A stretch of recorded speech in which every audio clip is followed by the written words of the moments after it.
I am Gabriel Hayes, 70 years old, and I am a retired engineer. My son Matt and his wife Nicole recently found their dream home, a $600,000 mansion.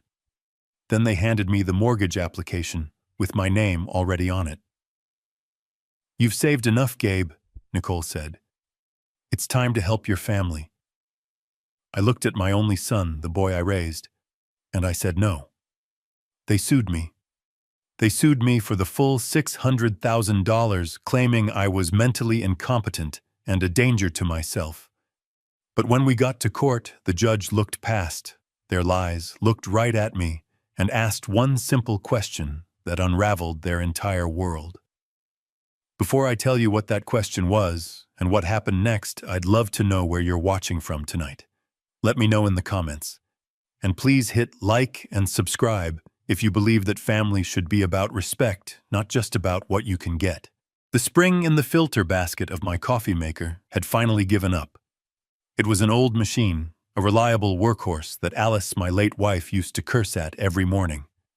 But it made good, strong coffee, and at 70 years old, I find more comfort in repairing old things than learning new ones. I was twisting a piece of 18-gauge wire into a makeshift coil when the back door flew open. No knock. In my house, only one person does that anymore. "We're here." Nicole's voice sharp and too loud for a Tuesday morning. She swept into my small Oregon kitchen, all perfume and bright colors, followed by my son Matt. She was holding a bottle of wine, a fancy French name I couldn't pronounce, wrapped in a gold bow. "A little something for you, Gabe," she chirped, setting it on my Formica countertop. I stared at the bottle. $80 easy. "You know I don't drink, Nicole." "Oh, silly me." She laughed, a high, brittle sound that always set my teeth on edge. "I forgot. Alice was the wine drinker, wasn't she?" "Oh well, you can save it for guests." Guests, as if I had any. Since Alice passed 5 years ago, this house had been quiet. Nicole knew that. This wasn't a gift. It was a power move. A reminder that she didn't know me and didn't care to. It was a way of saying, the old queen is dead, I'm the new one. Matt, my son, 42 years old, and looking 50, finally spoke. He always looked stressed, like a man drowning slowly, and his eyes darted around the kitchen. "How's the coffee maker, Dad?" "It'll live," I grunted, focusing on the wire. I didn't want to look at them. Their visits were never just visits. They were campaigns. "That's good," Nicole chimed in, moving between me and my workbench, physically blocking my view. "Because we have amazing news, life-changing news." I put my pliers down. I knew this tone. Life-changing was Nicole speak for expensive, and amazing meant she wanted something. "We found it, Gabe," she said, her eyes wide with a fake theatrical joy. "The perfect house." I waited. I'm an engineer by trade. I don't jump to conclusions. I wait for the data. I've spent my life analyzing stress points, weak joints, and faulty designs. And my daughter-in-law Nicole was the most poorly designed system I'd ever encountered. All flash, no foundation. "It's up on Claremont Hill," she gushed, pulling out her phone to show me pictures. 4 bedrooms, a 3-car garage, there's even a little guest cottage out back. It's us." "Sounds expensive," I said, wiping grease from my hands onto a rag. "It's an investment, Dad." Matt corrected me quickly, stepping forward. "It's what we've always talked about. A place for the grandkids. Eventually." I looked at them. Married 10 years, no grandkids. Just a lot of talk about building their brand and living their best life. Their best life always seemed to be funded by credit cards I suspected they were drowning in. "Well, son, congratulations." I turned back to my coffee maker. The conversation, as far as I was concerned, was over. "Ah," Nicole said, her voice like ice water. "That's the other part of the news." She stepped forward, blocking my light completely. From her designer handbag, a thing that probably cost more than my monthly pension check, she pulled out a thick, professionally bound document. She slid it across my kitchen table, scattering the tiny screws from my coffee maker. "We need you to sign this." she said, her smile bright and hard. I sighed. I picked up the document. It was heavy. I pulled my reading glasses from my shirt pocket, wiped a smudge off the lens, and put them on. I expected a cosigner application. I expected a request for a loan, a gift, something I could politely refuse. What I saw stopped my heart. It wasn't a cosigner form. It was a full mortgage application. $600,000. $600,000. My house, this house was paid off. I hadn't had a mortgage in 30 years. I lived on my pension and my 401k withdrawals. It was enough. It was comfortable. But it wasn't $600,000 comfortable. I flipped the page. My grease-stained fingers paused over the applicant fields. My blood went cold. It wasn't Matt's name. It wasn't Nicole's. It was mine. Gabriel Hayes, typed neatly in the box labeled Primary Borrower. I took my glasses off. I rubbed the bridge of my nose hard. I put them back on. The name was still there. They weren't asking me to help them buy a house. They were asking me to buy it for them. The kitchen. My kitchen suddenly felt small and hot. The ticking of the clock on the wall, the one Alice bought at a flea market 30 years ago, suddenly sounded like a bah. Tick, tock. I looked up. I don't understand. My voice came out flat. Dangerous. Matt started pacing that nervous shuffle he does when he's cornered. Dad, it's just a formality. The bank, they like your credit profile better. You're stable, retired. You have the 401k, the pension. Your house is paid off. Nicole cut him off. Her sweet, chirpy voice was gone, replaced by the voice of a CEO in a hostile takeover. Gabe, let's be adults here. She sat down at my table, leaning forward, all business. You're 70. You're set. Alice, bless her heart, is gone. You live alone in this big house. I looked around my 2-bedroom, 1.5-bath, 1,500 square foot cottage. It was hardly a mansion. It was just home. You've saved enough, she continued, her voice like sharp little pebbles. You worked your whole life. What's the point of all that saving if you don't use it? It's time to help your family. It's time for you to invest in us. Invest. There was that word again. Alice and I had invested. We invested 45 years in this community. We invested in raising the boy who was now avoiding my gaze. We invested by living below our means, not beyond them. I looked at the paperwork again. $600,000. A 30-year loan. I'd be 100 years old when it was paid off. They weren't asking for an investment. They were asking for my entire financial future. They were asking for my security, my peace of mind, the nest egg Alice and I had painstakingly built so that I would never be a burden on him. And the irony was so thick I could barely breathe. I didn't look at Nicole. I looked at my son. Matt, look at me. He stopped his nervous pacing. Slowly, his eyes. Alice's eyes lifted from the cracked linoleum floor. They were filled with a desperate, pleading weakness I recognized. It was the same look he had when he was 10 and broke Mrs. Henderson's window. It was the same look he had when he was 20 and wrecked my truck. It was the look of a boy who knew he was wrong but was hoping someone else would fix it. Did you read this? I tapped the document. Nicole thinks. I am not asking what Nicole thinks, I said. My voice was quiet, but it cut through the room like a razor. I am asking what you think. You are 42 years old, Matt. Do you think this is acceptable to bring this here to ask your 70-year-old father to sign away his security for a house you can't afford?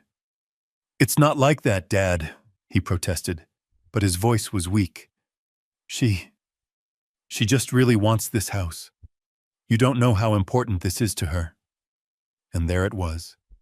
The final terrible truth. My son was gone. The boy I raised, the man I thought I knew, had been replaced by this puppet. He was prioritizing his wife's wants over his father's life. He was willing to sacrifice me, his 70-year-old father, on the altar of his wife's ambition. I folded the document neatly in half. The sound was crisp, final, like a judge's gavel. I slid it back across the table. It stopped right in front of Nicole. No. The word hung in the air. The faucet was still dripping. Drip, drip. Nicole's perfectly made-up face went through 3 distinct phases in less than 2 seconds. First, confusion, as if the word no was a foreign language she didn't understand. Second, offense, as if I had slapped her. Third, a cold, hard rage that made her eyes look like chips of ice. "What?" she whispered, her voice tight. I said. I enunciated every syllable, no. Matt looked like he was going to be sick. "Dad, please, you can't just say no. We already put down a deposit. We told the realtor you were on board." A deposit. With what money? My money, the money I suspected they'd been subtly bleeding from me for years. "Then you'd better call that realtor," I said, turning my back on them. I walked to the sink. "You'd better call him and tell him you lied. If Nicole wants that house," I said, my voice muffled by the sound of running water as I rinsed my coffee mug, "then you two can figure out how to buy it." "You selfish old man!" Nicole shrieked. The civility was gone. I turned around slowly, drying my hands. "Get out of my house." "What?" I said. "Get out." Matt, finally finding a spine, grabbed his wife's arm. "Nicole, come on. We're leaving." "No." She yanked her arm free. She pointed a finger at me, her hand shaking. "You are just sitting on all that money Alice left. You're letting it rot. We are your family." "A family doesn't ask its father to sign his financial death warrant," I said, walking toward them. Nicole snatched the mortgage papers off the table. "You will regret this, Gabe. I promise you, this isn't over." "I'm sure it's not," I said, holding the back door open for them. They stormed out. The screen door slammed shut behind them, the frame rattling in protest. I heard their car engine roar to life, tires spinning on the gravel of my driveway as they peeled out.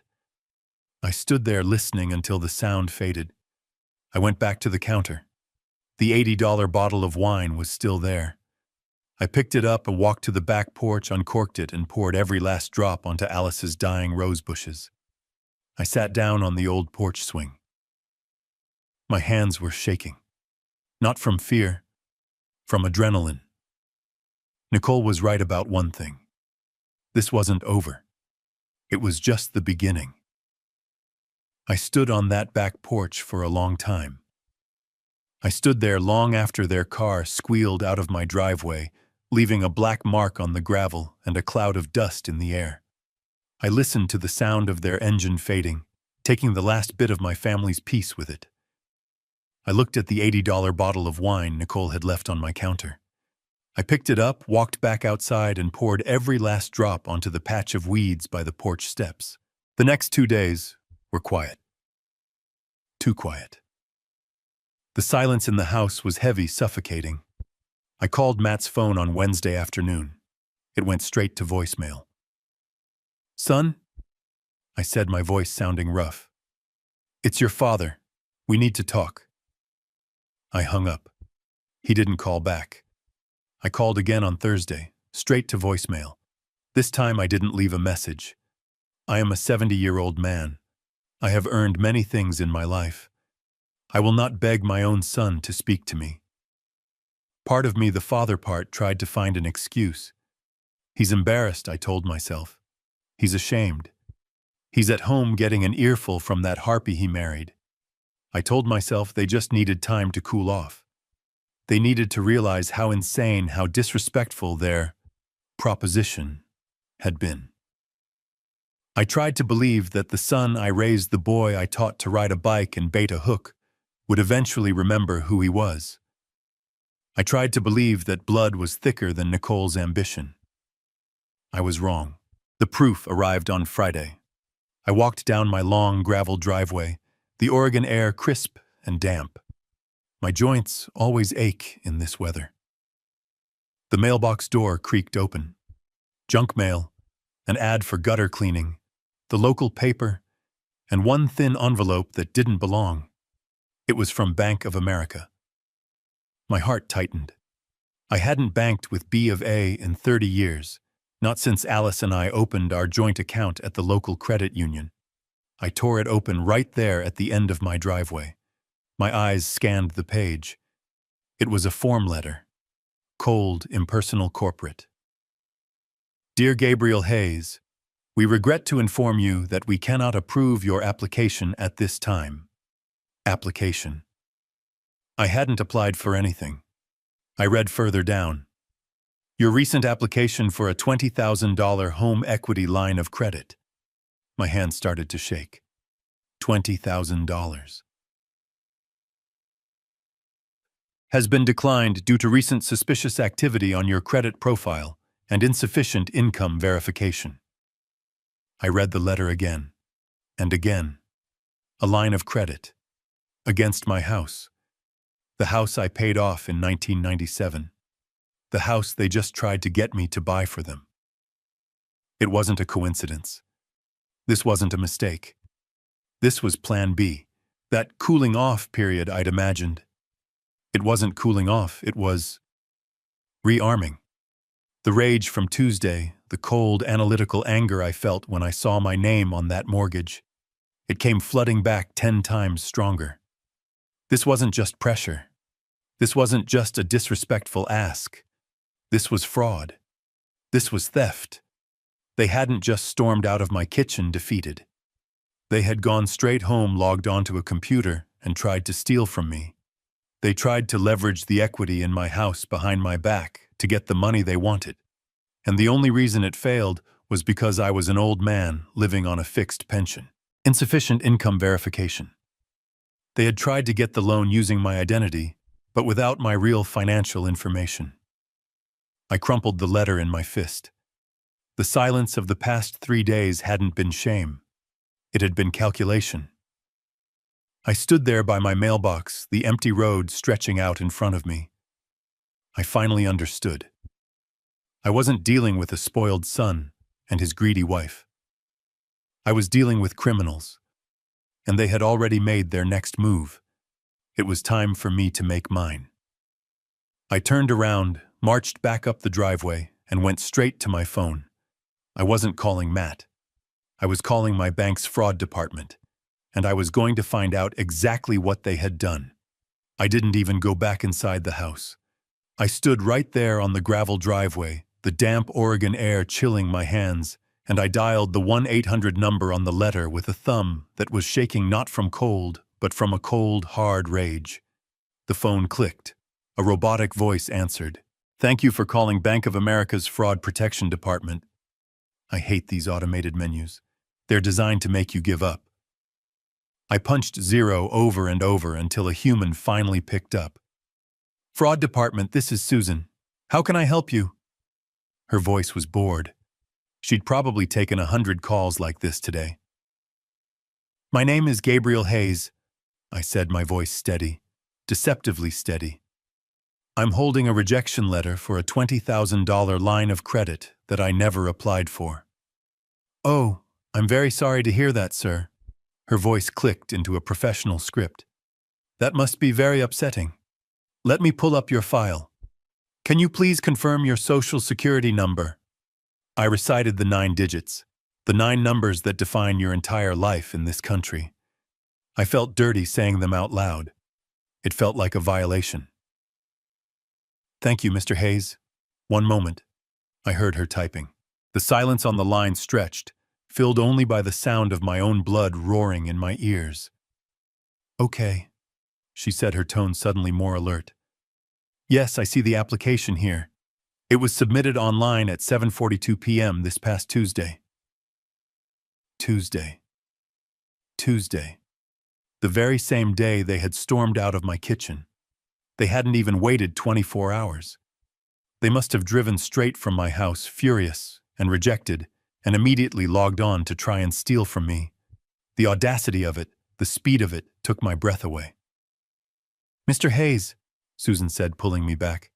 "I'm here," I said, my voice like gravel. "I want to know what information was used to submit this application." "Sir, I can't." "Susan," I interrupted, but I kept my voice calm. "I am the victim of identity theft. I need to know how compromised I am. Tell me what they used." She hesitated. "I understand. I'm noting the account for fraud." "Okay. The application was submitted using your correct full name, Gabriel Elias Hayes, your correct date of birth, and the correct social security number." "Of course. But that wasn't enough. There are always security questions." "What else?" I pressed. "What did they use for verification security questions? Mother's maiden name." There was another pause. More typing. "Yes, sir. The applicant did correctly provide your mother's maiden name." I closed my eyes. The world went silent. The wind in the pine trees. The distant hum of the highway. It all faded. Mother's maiden name. I hung up the phone. I didn't say goodbye. I didn't say thank you. I just let my arm drop to my side. I'm an engineer. I'm a man of systems of logic. I shred my bank statements. I burn my old tax returns. My 401k documents are in a fireproof safe in my closet. I am not a careless man. You don't find a man's mother's maiden name on a piece of junk mail. It's not on a utility bill. It's not something you just find while rummaging through a desk. It's something you know. And I knew with a certainty that settled in my gut, like cold lead, that only one person on this earth besides me knew that name. Matt. I remembered it. Not 3 years ago, but 5. Right after Alice died. I was a ghost. I walked through this house, but I wasn't here. The grief was a fog I couldn't see through. Matt had offered to help with the paperwork, the life insurance, the taxes. He sat right there at my kitchen table. This kitchen table. "Dad, this form, this insurance claim, it needs your mother's maiden name." I was so lost, so broken, I didn't even think. I just told him. "Kovacs, Anna Kovacs. Her family was Hungarian." He had nodded, written it down. "Got it, Dad. Don't worry. I'll handle all this." He handled it. He took that piece of my history, that piece of my trust given to him in my darkest moment, and he saved it. He saved it for 5 years. He saved it like a weapon. He held on to that key, that secret, just waiting for the day he could use it to rob me. This wasn't an impulsive act of anger on Tuesday night. This was premeditated. He had been planning this. Or at least he had been holding the tools to do it just in case. This was a different kind of evil. My son, the boy I raised, was a stranger. A cold, calculating stranger who had been waiting for his opportunity. I looked at my house, my home. Suddenly it didn't feel safe. I thought about Tuesday, Nicole's bag, Matt's nervous energy. I walked to my neighbor's house. Mrs. Henderson, Agnes. She was 80 sharp as a tack and missed nothing. I needed to know what they did here on Tuesday. I needed to know what they took. I stood on the gravel, the useless phone heavy in my hand. The letter from the bank felt like a razor blade in my pocket. Kovacs. Anna Kovacs. He had kept that name, that sacred piece of my past, like a burglar keeps a skeleton key, waiting. I looked at my small house. The white paint was peeling, the porch swing Alice loved was listing to one side. It had always been my sanctuary. Now it felt like a crime scene. If they had my mother's maiden name, what else did they have? The mortgage application. The line of credit. They needed proof of my assets. They needed my 401k statements, my pension details. My blood turned to ice. Tuesday. They weren't just here for a minute. They were here for an hour. I walked fast across my patchy lawn to Mrs. Henderson's. Agnes Henderson had lived next door for 45 years. She and Alice had shared countless cups of coffee over our shared fence. Agnes was 72, sharp as a tack, and missed nothing. She was watering her prize-winning azaleas, her back to me. "Agnes," I called out. My voice was rough. She turned, her face immediately creasing with concern when she saw me. "Gabe. Goodness, you look like you've seen a ghost. Come in, I just made coffee." "No, Agnes, I can't stay." I gripped the top rail of her fence. My knuckles were white. "I need to ask you something. It's important." She put down her watering can. "Anything, Gabe. You know that." Last Tuesday, I had a cardiology appointment in Portland. I was gone all morning." "I remember," she said, nodding. "I saw your truck leave early." Did you see anyone come by the house while I was gone?" Agnes's face clouded. She looked uncomfortable. "Oh, Gabe." I didn't want to say anything. I assumed you knew. I thought he was just helping. My stomach dropped. "Who, Agnes?" "It was Matt," she said, lowering her voice. "He and his wife, Nicole. They got here about an hour after you left. I was pruning these very bushes." "And they went inside," I pushed. "Yes. Matt used his key. I almost waved, but, well, Nicole seemed to be in a hurry. They were in there for a long time, Gabe. Almost a full hour. I thought it was odd. I figured they were just dropping something off for you, but they stayed so long." I just stared at her, the pieces clicking into place with horrifying speed. "Agnes," I said, trying to keep my voice even. "When they left, were they carrying anything?" Agnes frowned, thinking. Her eyes unfocused as she replayed the memory. Yes, they were. Matt was just Matt. But Nicole, she was carrying that big beige tote bag she always has. The one that looks like it costs a fortune." She paused. "You know, it's funny. It looked heavy, stuffed full. I could see the corners of papers, folders, sticking out the top. I remember thinking, that girl must be bringing work home, but I just figured they'd picked up your mail for you." Stuffed full of papers. I couldn't breathe. "Thank you, Agnes," I said, my voice barely a whisper. I turned and started walking back to my house. "Gabe." "Is everything all right?" she called after me. I didn't answer. I just raised a hand, a weak wave of acknowledgement. My walk turned into a jog. I fumbled with my keys at my own back door, the one Matt and Nicole had walked through so easily. I burst into the kitchen, my heart hammering against my ribs. I didn't go to the safe. That's where I kept the real documents, the ones that mattered. No, I went to the one place a son should respect, the one place a child should never, ever violate. I went to my office. It was more of a nook, really. A small room off the living room where Alice kept her sewing machine and I kept my old roll-top desk. This was where I paid my bills. This was where I kept my day-to-day life. I pulled open the bottom drawer of my metal file cabinet. It didn't screech. It was well-oiled. I'm an engineer. I take care of my tools. But the contents, it wasn't a mess.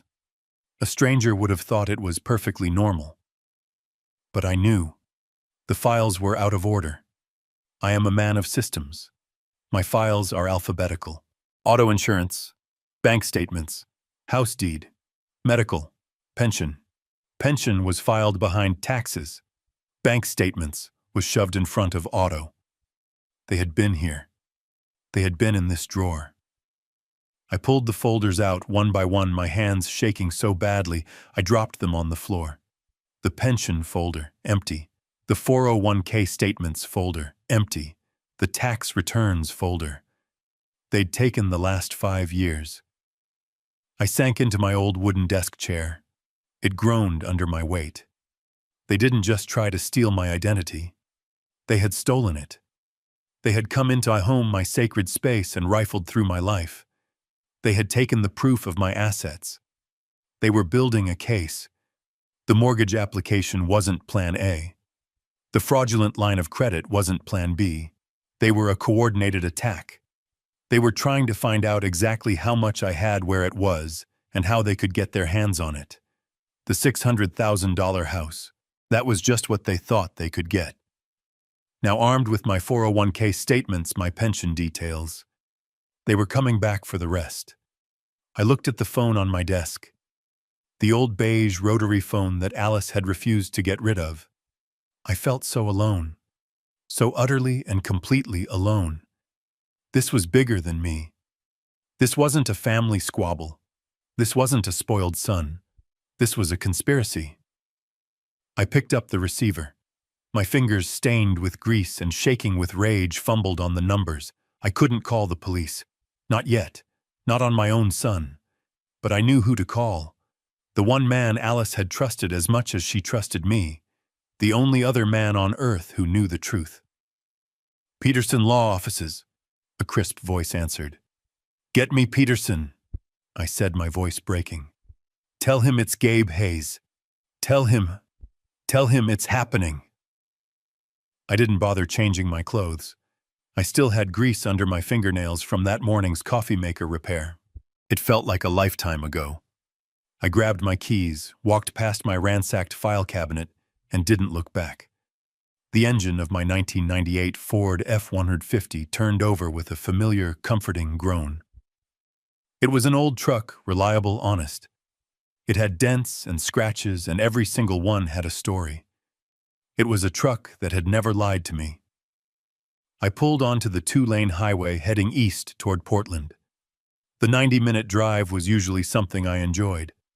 I'd listen to the oldies station, watch the tall Oregon pines blur past, and think about what Alice would want for dinner. Today there was no music, just the thrum of the engine and the deafening roar of my own thoughts. $50 million. And my son was trying to steal a few thousand from my 401k. I gripped the steering wheel, my knuckles white.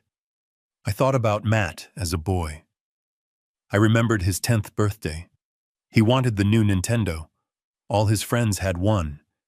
We didn't buy it for him. Instead, I took him to the workshop and we spent a month building a Pinewood Derby car. He cried at first. But when that car won first place, the look on his face, it wasn't the joy of getting something. It was the pride of building something.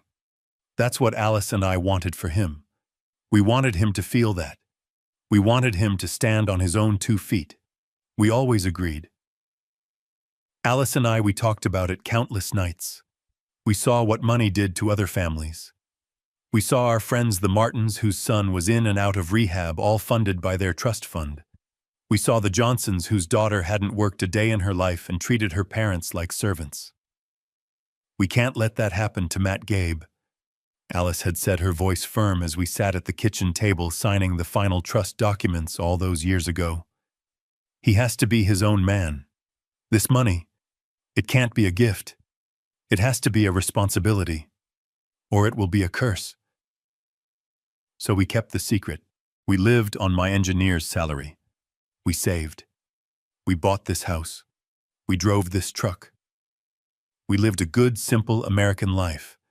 And all the while, that other life, the $50 million life, was just sitting there, waiting. Now, as the skyline of Portland pushed up against the gray sky, I felt a cold knot of doubt. Had we been wrong by trying to protect him? Did we just make him hungry? By keeping him from the truth, did we accidentally create this resentment? Did he look at his simple, retired father and feel nothing but contempt? Did he think I was just a foolish old man hoarding a small nest egg when all this time I was guarding a fortress he couldn't even see? I didn't know. I didn't know the man who had rifled through my desk. I didn't know the man who had used his dead mother's insurance claim to steal my mother's maiden name. I only knew one thing. He was my son. And he had declared war on me. I pulled into the parking garage for Peterson's law firm. I didn't have a plan. But I had the truth. And I had a $50 million problem. Peterson's law firm, Peterson Shaw and Associates, took up the top 3 floors of the tallest glass tower in Portland. It was the kind of place that smelled like old money and new carpet. The receptionist, a young woman in a sharp black blazer, looked at me over the rim of her glasses. I knew what she saw. A 70-year-old man in a worn flannel shirt, decade-old jeans and work boots that still had mud on the heels. I still had grease under my fingernails from the coffee maker. I probably looked like I had wandered into the wrong building, like I was looking for the janitor's office. "Gabriel Hayes for Mr. Peterson," I said, my voice quiet. Her eyes widened just a fraction in surprise. She checked her computer. "Oh, yes, Mr. Hayes. Of course. He's expecting you. Right this way, sir." Her "sir" was sudden a pivot from dismissal to deference. Peterson had clearly flagged my name in their system. I was led through a maze of beige walls and abstract art until we reached a corner office with a floor-to-ceiling window overlooking the entire city. And there, sitting behind a desk so large it could have doubled as a boat, was John Peterson. Peterson was my age, but he looked like he'd been carved from granite. Sharp suit, perfect hair, a mind like a steel trap. He'd been my friend since college, long before the money, long before any of it. He was the only man on earth I trusted with the truth. He stood up as I entered, a genuine smile on his face that faded as soon as he saw my expression. "Gabe," he said, shaking my hand. His grip was firm. "You look like hell. What's happened?" I didn't answer. I didn't sit down. I reached into the inner pocket of my jacket. I pulled out the folded, crumpled mortgage application and the letter from Bank of America. I laid them side by side on his pristine, polished mahogany desk. The greasy smudge from my thumb on the bank letter stood out like a scar. Peterson put on his own reading glasses. He picked up the mortgage application first. I watched his eyes scan the page, his expression hardening. He saw the $600,000 amount. He saw my name. He saw the space for my signature. Then he put it down and picked up the rejection letter for the $20,000 line of credit. He read it, his jaw tightening. He looked up at me.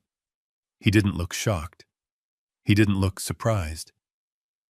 He just looked terribly, profoundly sad. "So," he said, his voice a low rumble, "it started." He took off his glasses and rubbed his eyes. "I was afraid this day would come, Gabe. I truly was. I kept hoping Matt would grow up, that he'd find his own way. He found a way all right," I said, my voice thick with anger. "He found his way into my file cabinet. He used his mother's death to get my mother's maiden name. He's been planning this, John." Peterson nodded slowly. "They get desperate. The children always get desperate." He stood up and walked not to a desk drawer, but to a massive fireproof safe built into the wall behind a framed painting. He spun a combination lock, the clicks precise and silent. The heavy door swung open. Inside wasn't cash. It was rows and rows of thick bound ledgers. He pulled one out. It was dark blue, hardbound, and embossed with gold letters. It didn't say Gabe Hayes. It said, "The Hayes Alice Trust." He placed the massive file on his desk right next to the fraudulent, flimsy mortgage application. The contrast was stark. One was a desperate lie. The other was the $50 million truth. "Well," Peterson said, opening the cover, "Alice was a brilliant woman. She knew this might happen. She insisted on a few safeguards. She called it the character clause." He looked up at me. "The question is, Gabe, are you ready to use it?" Peterson ran his hand over the heavy blue ledger. It was embossed with gold letters, "The Hayes Alice Trust." "Alice was brilliant," he said, his voice a low rumble in the quiet, expensive office.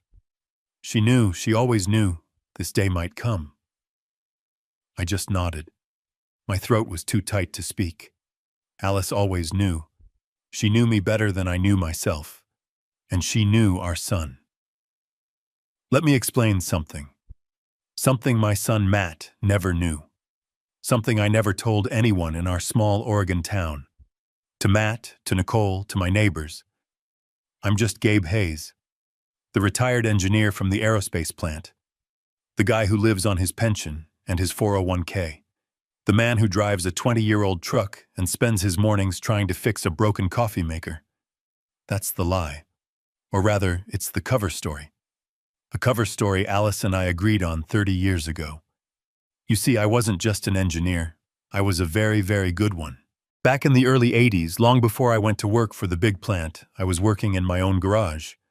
I was tinkering. I was obsessed with a single problem: high-temperature friction in turbine engines, and I solved it. I developed a new metal alloy, a ceramic metallic composite that could withstand temperatures that would turn steel to soup. It was lightweight, self-lubricating, and nearly indestructible. I patented it. Hayes Alloy 7B. I thought I'd sell it for a few $1,000. Maybe buy Alice a new car. Instead, a defense contractor, one of the biggest in the world, bought the patent. They didn't just buy it. They bought my life. They bought my silence. They bought my future. They use that alloy in everything now. Jet engines, medical implants, deep-sea drilling equipment. The check they gave me. I still remember Alice and I sitting at our kitchen table, the same table Matt and Nicole just sat at, just staring at it. It had so many zeros I thought it was a typo. $50 million. Alice and I sat at that table for 3 days. We didn't sleep. We just talked. We could have bought a mansion in Beverly Hills. We could have bought a private island. We could have become them. People like Nicole. But Alice, she was the smart one. She was the foundation. Gabe, she said, her hand covering mine. This isn't money. This is poison. It's a curse if we let it be. It will ruin Matt. It will make him weak. We can't let him know. Not until he's a man. Not until he's earned the knowledge. So we made a decision. We called Peterson. We created the Hayes Alice Trust, an irrevocable trust. We locked it away. We put it in investments so secure, so anonymous, that it just grew, silently in the dark. And we went on living. I took the steady, respectable job at the aerospace plant. We lived on my salary. We drove Fords. We saved for Matt's college in a normal savings bond account. We lived on my pension. We lived on my 401k. We lived a good, simple American life. Matt and Nicole, they had just torn my office apart. They had stolen my pension statements. They had stolen my 401k reports. They had stolen my tax returns. They thought they had found my treasure.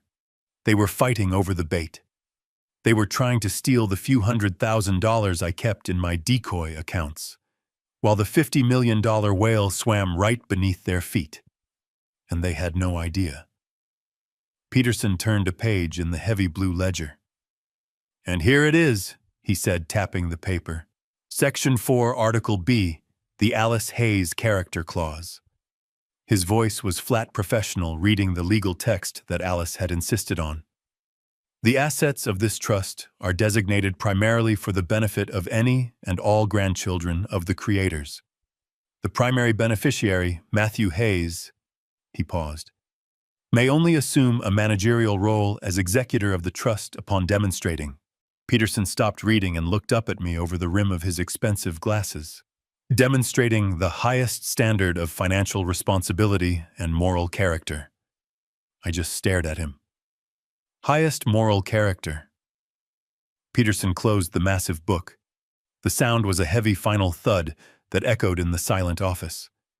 Your son Gabe, in his desperate, greedy, and frankly stupid attempt to steal what he thought was a few $100,000, has just legally proven that he is morally and financially unfit to ever touch 50 million. The irony was so bitter I could taste it, like ash in my mouth. By trying to steal the scraps from my table, he had just set fire to his own inheritance. He had violated the one rule Alice put in place to protect him from himself. He had failed the test. "So what do we do?" I finally asked. My voice was a low growl. "We do nothing," Peterson said. His eyes were cold. "We let them. They've committed fraud. They've committed identity theft. They think they're holding all the cards. We let them play their hand. We wait for them to make their next move." I nodded. I stood up. I felt heavier, but also clearer. I drove the 90 minutes back to my house. The anger from the morning was gone. It had been replaced by something cold, something hard. I had lost my son. Not to death like I lost Alice, but to this. To weakness. To greed. To whatever that woman Nicole had turned him into. I pulled my old truck up the gravel driveway. It was dark now. The porch light was off. The house looked cold. But there was someone waiting. A man. He was standing in the shadows by my front door. My heart jumped into my throat. Was it Matt? Had he come back? The man stepped forward into the single beam of my headlights. He wasn't Matt. He was wearing a cheap suit that didn't fit him, and he was holding a stack of papers. He looked bored. "Gabriel Hayes," he called out, his voice flat. "Yes." He walked forward, pulled a single document from the stack, and pushed it into my chest. "You've been served." I looked down at the papers in my hand. The fluorescent white of the paper glowed in the dark. My son and his wife weren't just trying to steal from me. They were suing me. I stood there in the dark. The man's footsteps crunched on the gravel as he walked back to his car, disappearing into the night. He had left the papers in my hand. They were still warm from his grasp. I didn't move. I just stood there under the single weak bulb of my porch light, the smell of the damp pines thick in the air. I looked down at what he had given me. A summons. A legal document from the state of Oregon County of Clackamas. Nicole Hayes and Matthew Hayes. Plaintiffs versus Gabriel Hayes, defendant. Plaintiffs. Defendant. My son. Suing me. My hands, the hands of an engineer, hands that had built engines and fixed transmissions. They were shaking. I fumbled with the staple, tearing the paper. I skipped past the legal boilerplate, looking for the what, and then I saw it. Seek monetary damages in the amount of $600,000. 600,000. The number just hung there. It didn't seem real. It was an abstraction, a string of zeros. It was the price of the house they wanted. They were suing me for the house. They were suing me for the right to own something they couldn't afford. I felt a bitter, dry laugh try to escape my throat. Of course, this was the next move. This was the, "You will regret this." But then I kept reading, and the laughter died. Because it wasn't just about the money. Oh God, if only it had been just about the money. I read the next line.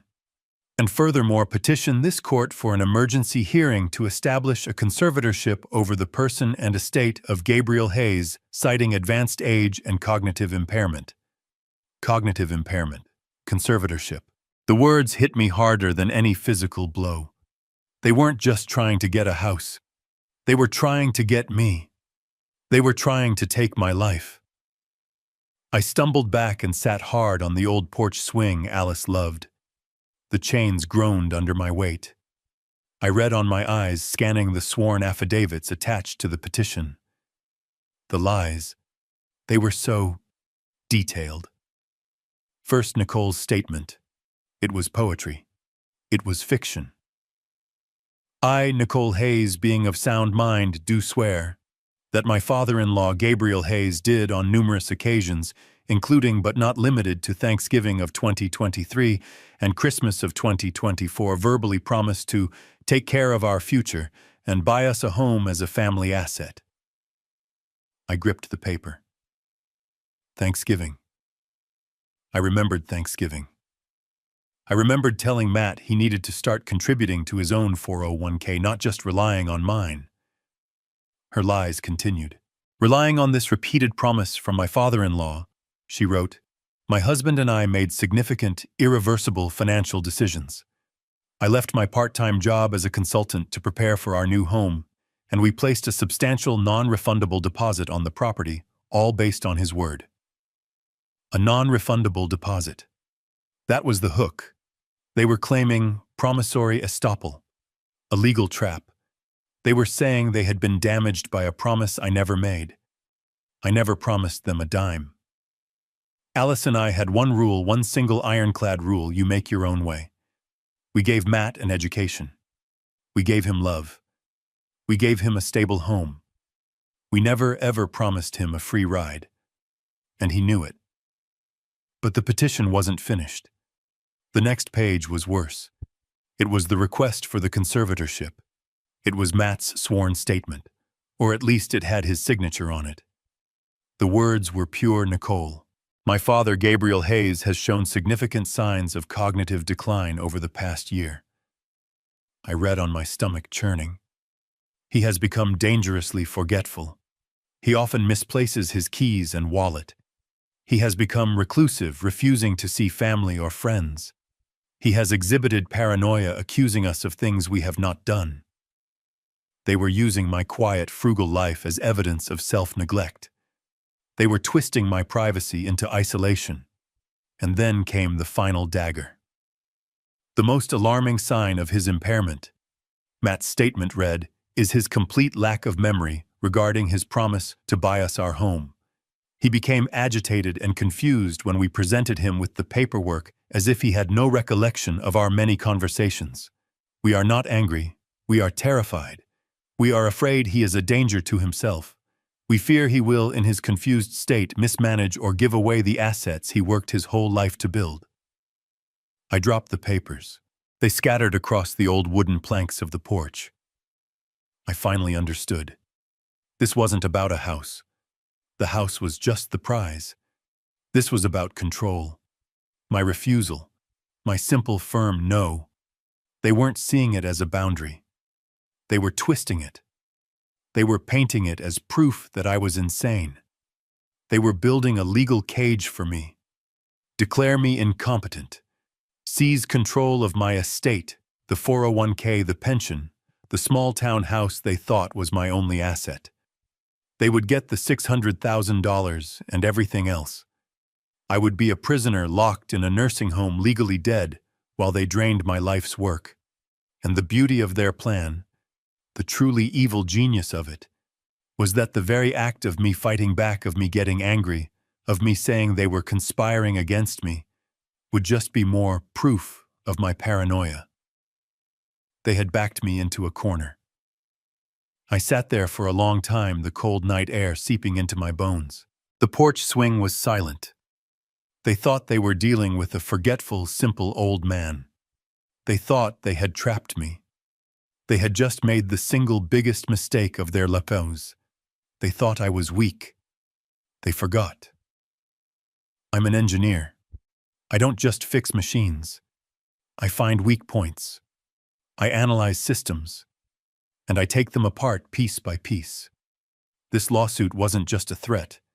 It was a declaration of war. I bent down my knees, cracking in protest. I gathered the scattered papers, every single one. I put them in order. Then I went inside, locked my door, and picked up the phone. Peterson Law Offices, the answering service said. This is Gabriel Hayes. I said, my voice as cold and hard as steel. Get me John Peterson. I don't care what time it is. I don't care if he's in bed. Get him on the phone, now. It was happening.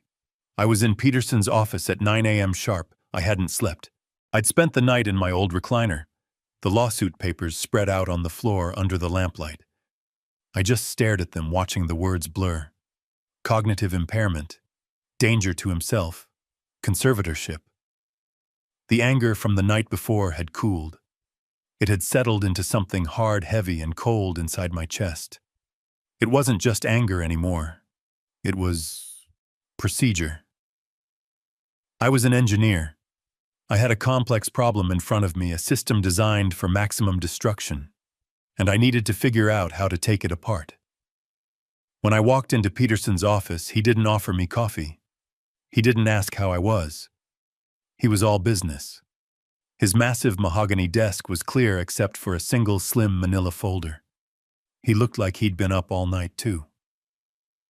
"You were right to call me Gabe," he said, his voice a low rumble. "I made some calls. I keep a private investigator on retainer for sensitive family matters. He's very fast and very thorough." Peterson opened the folder. He didn't need to build suspense. He just stated the facts. "Your son Matt and his wife Nicole," he said, "are not just greedy. They are desperate. And desperate people, Gabe. They're stupid. And they're dangerous." He slid a single sheet of paper across the desk. "This is a summary report from my investigator." He started with Nicole. Her lifestyle, the one she's so proud of. It's a house of cards. Built on debt. I picked up the paper. I'm an engineer. I'm good with numbers. But these numbers, they didn't make sense. It was a credit report summary. "That's not a typo, Gabe," Peterson said, watching my face. "You're reading it correctly. Your daughter-in-law, Nicole, is currently carrying $83,000 in outstanding high-interest credit card debt." $83,000. I thought of the $80 bottle of wine she'd brought to my house, the designer handbag, the constant casual, cruel mentions of trips I couldn't afford, restaurants I'd never heard of. "It's all here," Peterson continued, tapping the paper. "American Express, Visa, Nordstrom, Saks, Fifth Avenue, 3 different furniture store cards. She's been living like a millionaire. The problem is, as far as we can tell, she doesn't have a job. Not one she's declared taxes on anyway." She wasn't just bragging. She was panicked. She wasn't just spending. She was drowning. "But Matt," I said the words feeling like ash in my mouth. "Matt has a good job. He's a regional sales manager. He must make good money. He can't be okay with this." Peterson's face didn't change. He shook his head slowly. He slid a second piece of paper across the desk. This one was a printout of what looked like an internal company memo. "Matt had a good job," Peterson corrected me. "He was terminated 6 months ago." I stared at the paper. Terminated. Fired. "Why?" I whispered. "Embezzlement," Peterson said. The word was ugly. Clinical. He was caught skimming $5,000 from the corporate expense account. Falsifying receipts. His company, John Deere, didn't want the bad press. They're a family company. They fired him quietly. They gave him 6 months to pay the money back before they pressed criminal charges. The pieces fell into place. Not with a click, with the sound of a building collapsing. 6 months. He had been unemployed for 6 months. He had been pretending to go to work every morning. He had been coming to my house, eating my food, lying to my face. The 6-month deadline to pay back the stolen money. It was probably right. Now. The stolen 401k statements. The fraudulent line of credit. The lawsuit. This wasn't about ambition. This wasn't about living their best life.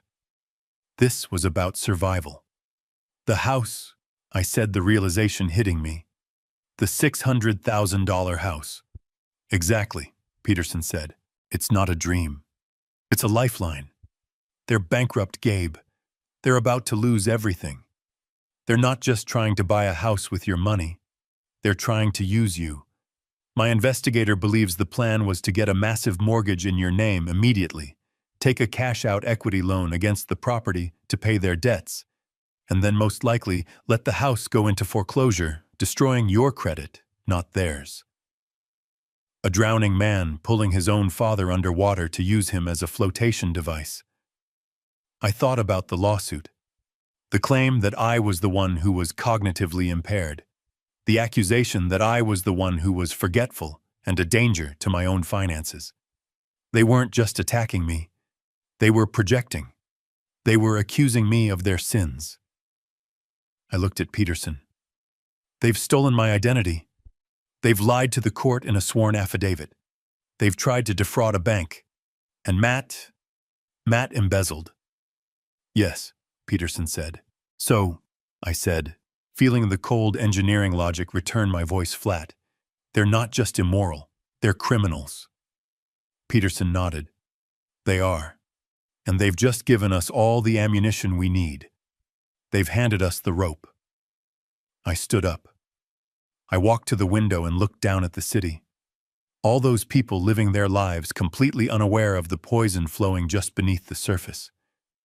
Good, I said, turning back to Peterson. Because they don't know who they're dealing with. They think I'm a forgetful old man living on a pension. They think I'm weak. They think they've trapped me. I looked at the folder on his desk. The Hayes Alice Trust. The $50 million secret. They have no idea what's coming for them. Peterson allowed himself a thin, cold smile. No, Gabe. They really don't. I got home from Peterson's office with the investigator's report in my briefcase. The house was cold. The coffee maker was still in pieces on the counter. I sat at the kitchen table. The lawsuit papers were spread out on the worn formica. Cognitive impairment. Danger to himself. Conservatorship. The words seemed to pulse in the quiet room. My phone rang. It vibrated on the tabletop, a harsh buzzing sound that made my teeth ache. I looked at the screen. Matt. I let it ring 3 times, each buzz echoing the hollow space where my trust used to be. Then I picked up. I didn't say hello, I just waited. Dad. His voice was small, hesitant. Not the voice of a confident sales manager. Not the voice of a man suing his father. It was the voice of a child testing the waters. What is it, Matt? My voice was flat. Dad, look, Nicole and I, we've been talking. This whole thing has it's gone too far. I waited. I knew this tone. This was the prelude to a request. This lawsuit, he said, rushing his words. It's just paperwork. It's lawyers being lawyers. We don't want this. Nicole doesn't want this. We just want the house.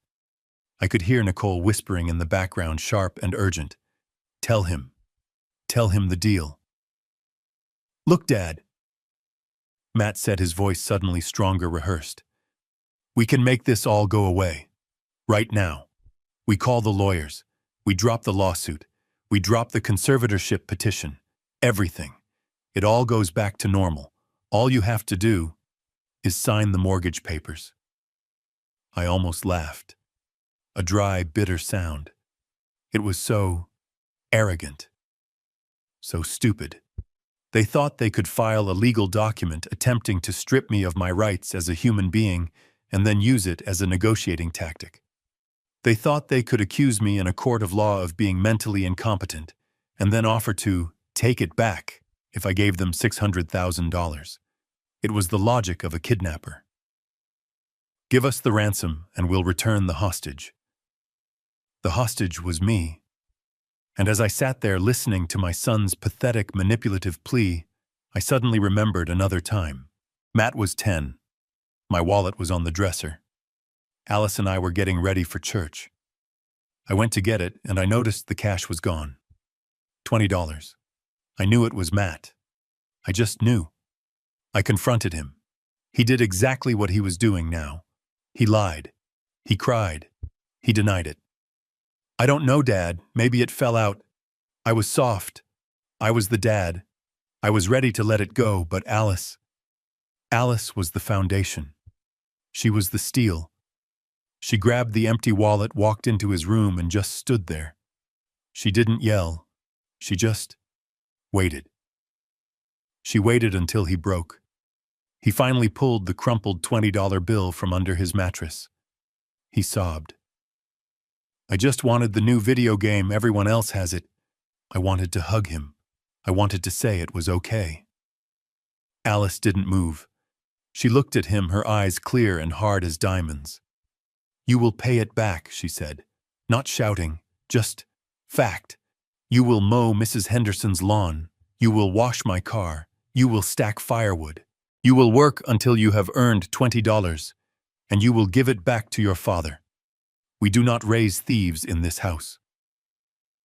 It took him 3 weeks. 3 weeks of blisters and sweat. When he finally handed me that worn, sweaty $20 bill, he was crying again. But they were different tears. He was proud. He had made it right. Alice had been strict, and she had been right.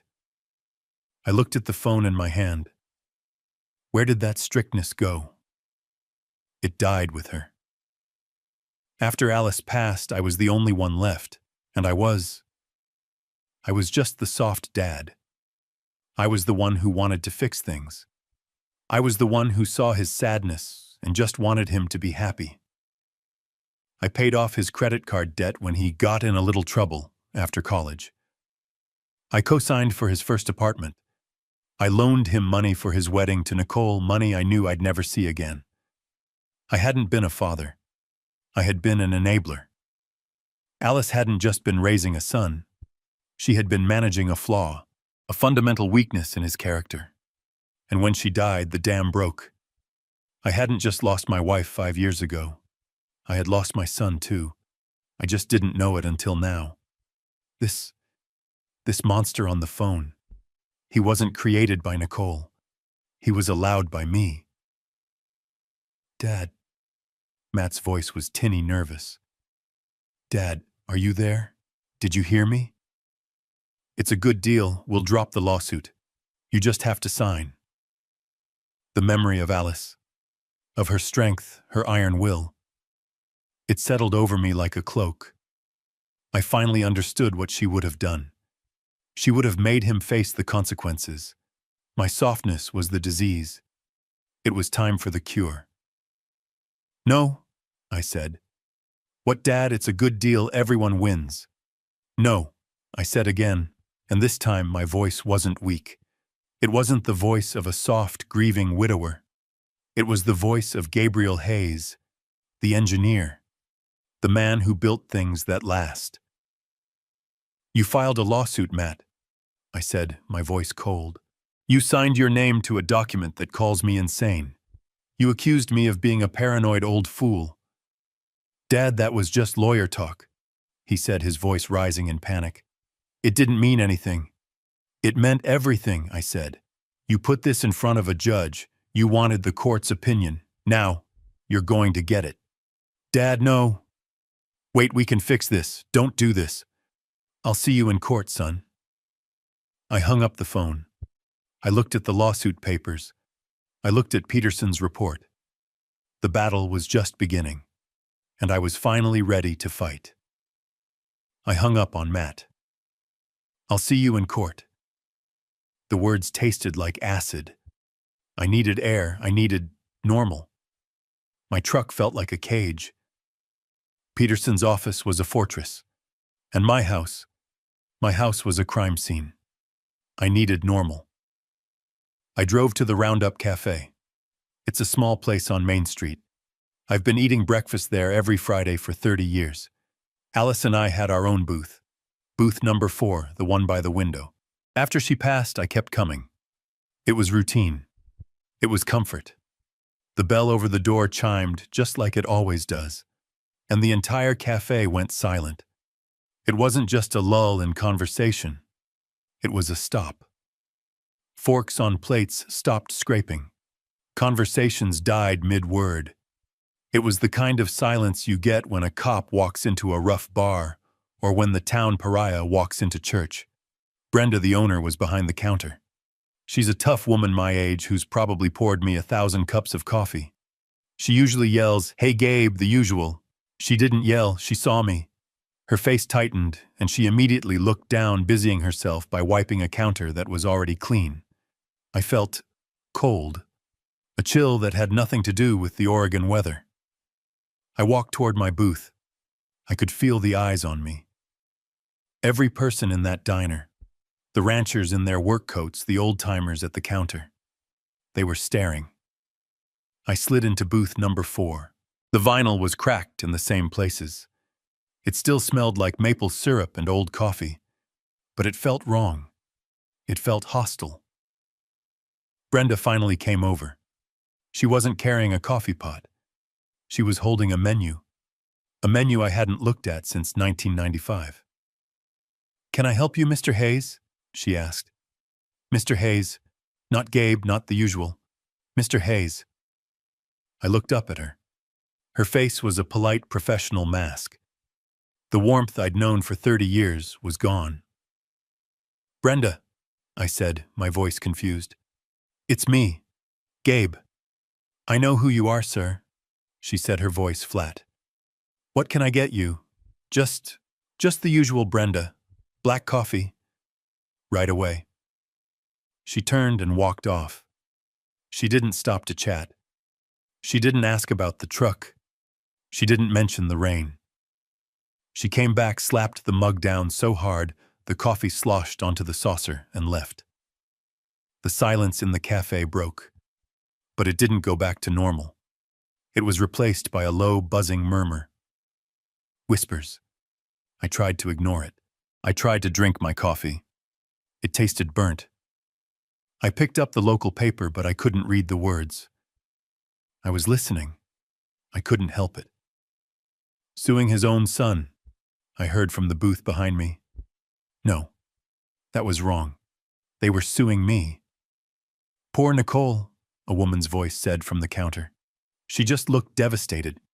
Said they're just trying to help him. Brenda said he promised them a house. $600,000. And now he's claiming he doesn't remember. Just forgot. Like it was nothing. It's the confusion, that's what I heard. Sad, really. He was always such a nice man. Confusion, forgot. Sad. The words from the lawsuit. I felt my stomach clench. This wasn't just diner gossip. This was a campaign. This was Nicole. She hadn't just filed a lawsuit. She had gone to work. She had come here. She had sat at this counter. And she had cried. She had cried her crocodile tears and told them all her story. The story of the forgetful, cruel old father-in-law and the loving, worried children who just wanted to help. She was poisoning the well. She was turning my town, my home, against me. This wasn't just about winning in court. This was about destroying my reputation. It was about isolating me. It was about making sure that when I did fight back, everyone in town would just nod sadly and say, "See, he is paranoid. He is confused. Poor man." She was building her case in the court of public opinion. I looked up from my coffee. At the counter, Bill and Jerry, my fishing buddies, were finishing their eggs. They saw me looking. Bill dropped his gaze. "Jerry," he turned his back, deliberately. That was it. That was the final nail. They had known me for 40 years. We had buried friends together. We had watched our children grow up. And one tearful, slanderous story from a 40-year-old woman they barely knew. And I was out. I was the crazy old man.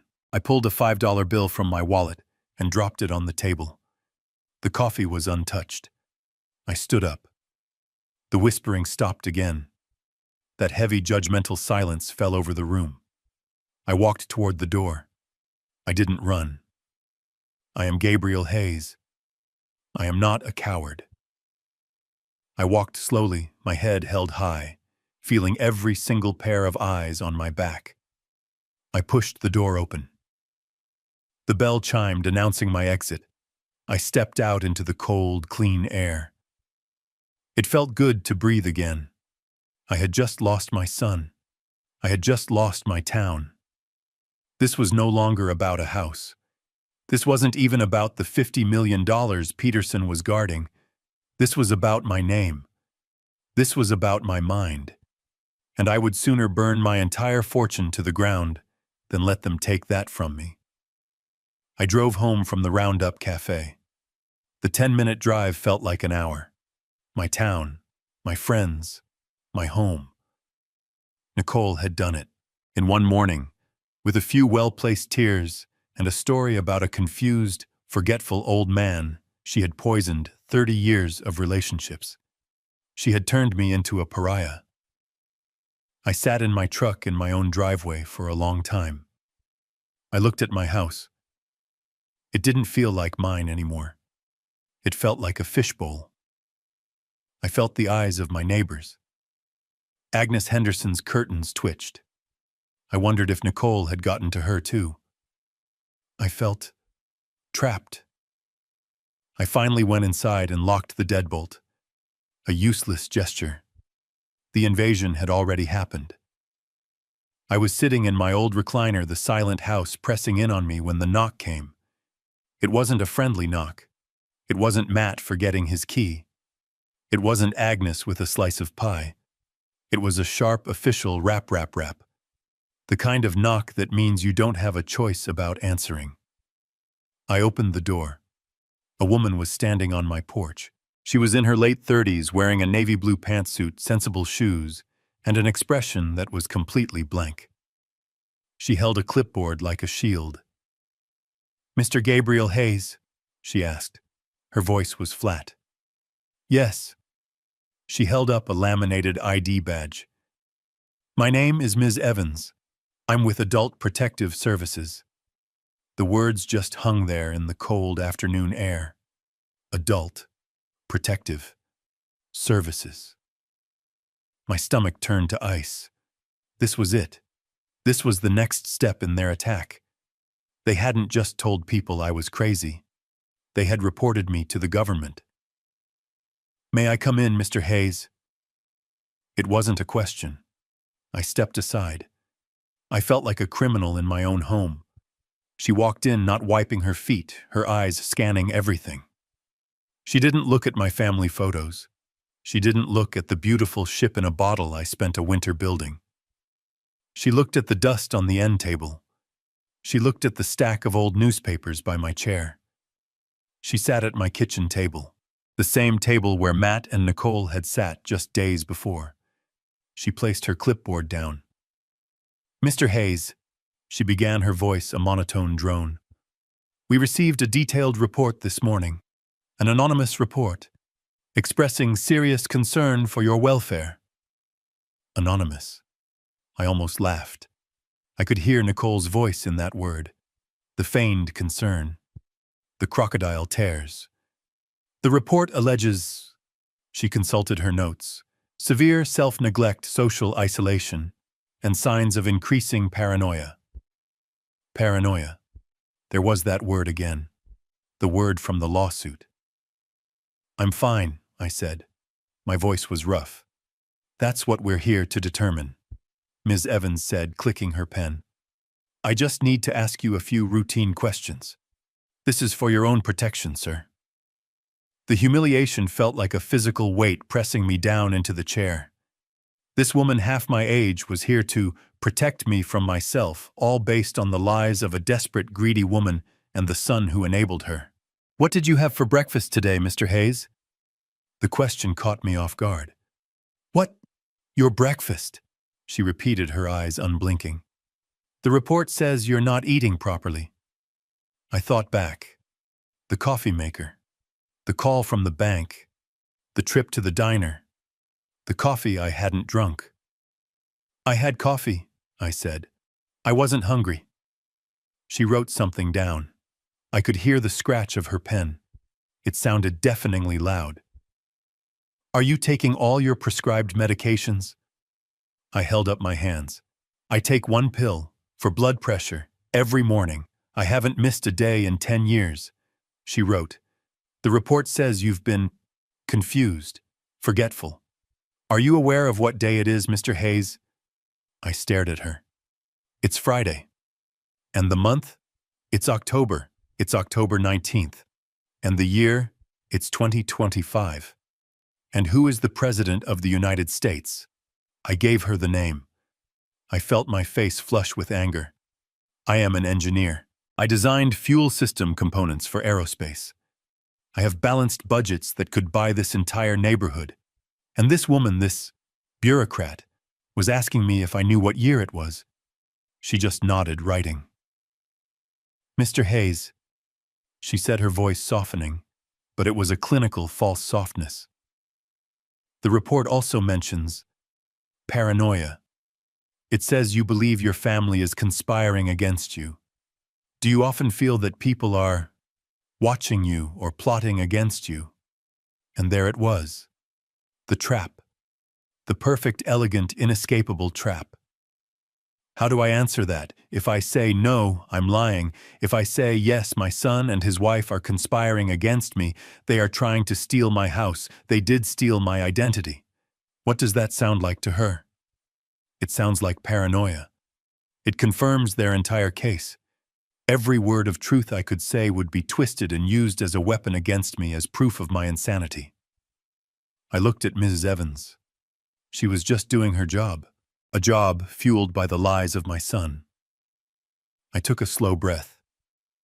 Ms. Evans, I said, my voice quiet, I believe I am a private person, and I believe my privacy is being violated, but I am not paranoid.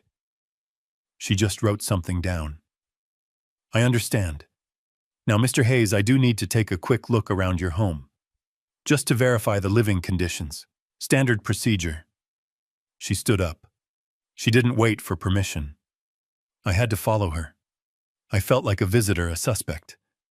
I watched this stranger walk through my life, judging every corner of it. She walked into the kitchen. She opened my refrigerator. There isn't much food in here, Mr. Hayes. Her voice echoed slightly. I live alone, I said, my voice tight. I shop every 3 days. I don't like food to go bad. I bought groceries 2 days ago. There's eggs, milk, some vegetables.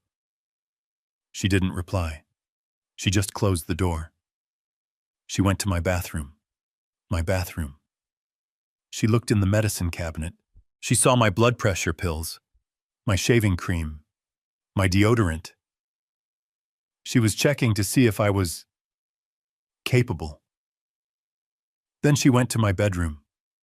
My bed was unmade. I hadn't made it. I had been reeling from the lawsuit. I hadn't seen the point. She made a note. Unkempt sleeping area. And that was when something inside me finally snapped. I didn't yell. I didn't move. But the memory hit me so hard I almost staggered. This room, this exact room, this was the room where Alice spent her last 5 years. This was the room where I had set up the hospice bed. This was the room where I kept the whiteboard with her medication schedule written out every 2 hours, day and night. This was the room I kept immaculate. I learned to change IV bags. I managed her painkillers. I sat in that very chair in the corner, holding her hand for 1,825 nights. I had been a caregiver. I had kept another human being alive, comfortable and dignified through the worst battle of her life. And this woman, this stranger, sent here by the son I raised while I was caring for his mother, was standing in my bedroom marking me down as unclean because my bed wasn't made. The rage was so pure, so white-hot, I thought it would burn me from the inside out. I said nothing. Ms. Evans finally clicked her pen shut. She turned to me in the hallway.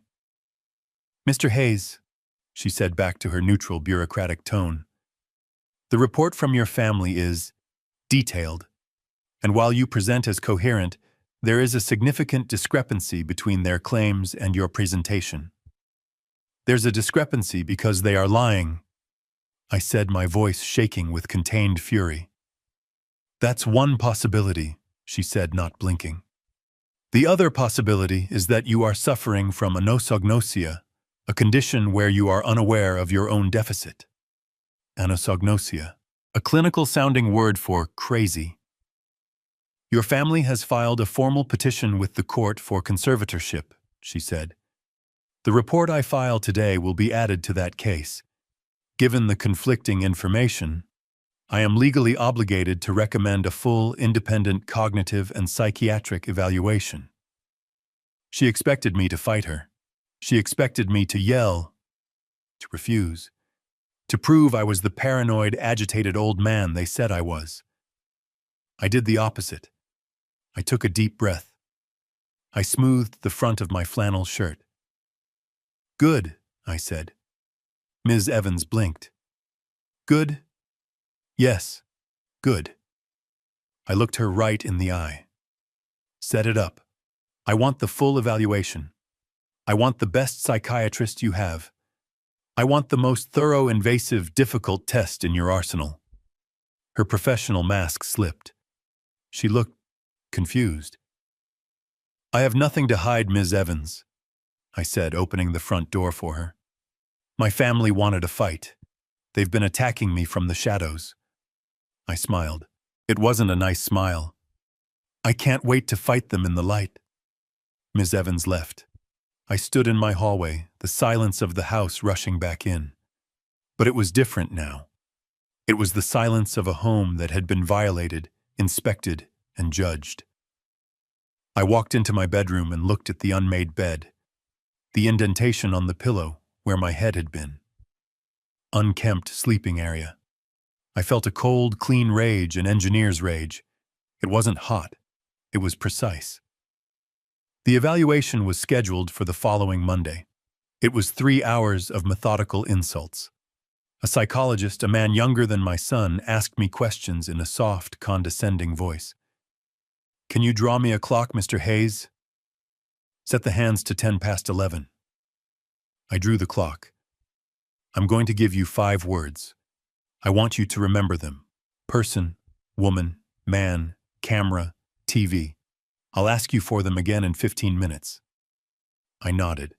I listened to his questions. I answered. I repeated his 5 stupid words. I subtracted 7 from 100 over and over all the way down. At the end, he sighed, putting his own clipboard down. Well, Mr. Hayes, he said, sounding almost disappointed, your cognitive function is perfectly normal. In fact, your recall and logic scores are in the 99th percentile for your age group. You're sharper than most 50-year-olds I see. The Adult Protective Services case was officially closed 2 days later. No findings of impairment. Case closed. I thought for one foolish, naive second that this would be the end. I thought Matt and Nicole, faced with an official report stating I was perfectly sane, would be ashamed. I thought they would retreat. I was wrong. They weren't ashamed. They were emboldened. The call came from Peterson a week later. Gabe, he said, and his voice was different. It wasn't sad. It was hard. They're not backing down. What are you talking about, John? I said. The APS case is closed. I passed their tests. It's over. No, it's not, Peterson said. That's the truly evil part. They filed a new motion with the court this morning, and they attached the APS report as evidence. But the report cleared me. Gabe, Peterson said, and I could hear him turn a page. They didn't attach the final report. They didn't attach the psychologist's evaluation. They attached the initial complaint. The one Ms. Evans filed. The one that alleges you are paranoid. The one that recommends an evaluation. They're presenting the accusation as if it's the finding. I sat down. My legs went weak. They are using their own slander, I whispered, as corroborating evidence for their lawsuit. It's a classic dirty move, Peterson said. They're painting a picture for the judge. Look, Your Honor, we're not the only ones worried. Even APS had to get involved. He's a ticking time bomb. He's paranoid. He's a danger to himself. They're building a cage of lies, and every time you get angry, every time you rightfully accuse them, you just give them more proof that you're unstable. I looked out my window. I saw Agnes Henderson bringing in her mail. She didn't look my way. The poison was still working. So what do we do, John? I felt tired. For the first time, I felt like a 70-year-old man. Then I heard Peterson's voice change. That cold, hard edge was back. "We're ready, Gabe," he said. "Ready for what?" "I got the last of the reports back. The ones we ran. The ones that show Matt was fired for embezzlement. The ones that show Nicole is $83,000 in the hole. The ones that show they are both legally speaking bankrupt." I stood up. I felt the strength return to my legs. "They've made their case, Gabe," Peterson said, and I could almost hear him smile. It was not a nice smile. "They think they're putting a confused old man on trial. They think they're fighting for your 401k. He paused. "They have no idea. They're about to face a $50 million financial indictment. The Clackamas County Courthouse is not an impressive building. It's a block of beige concrete and dark glass built in the 70s that smells like stale coffee and floor wax.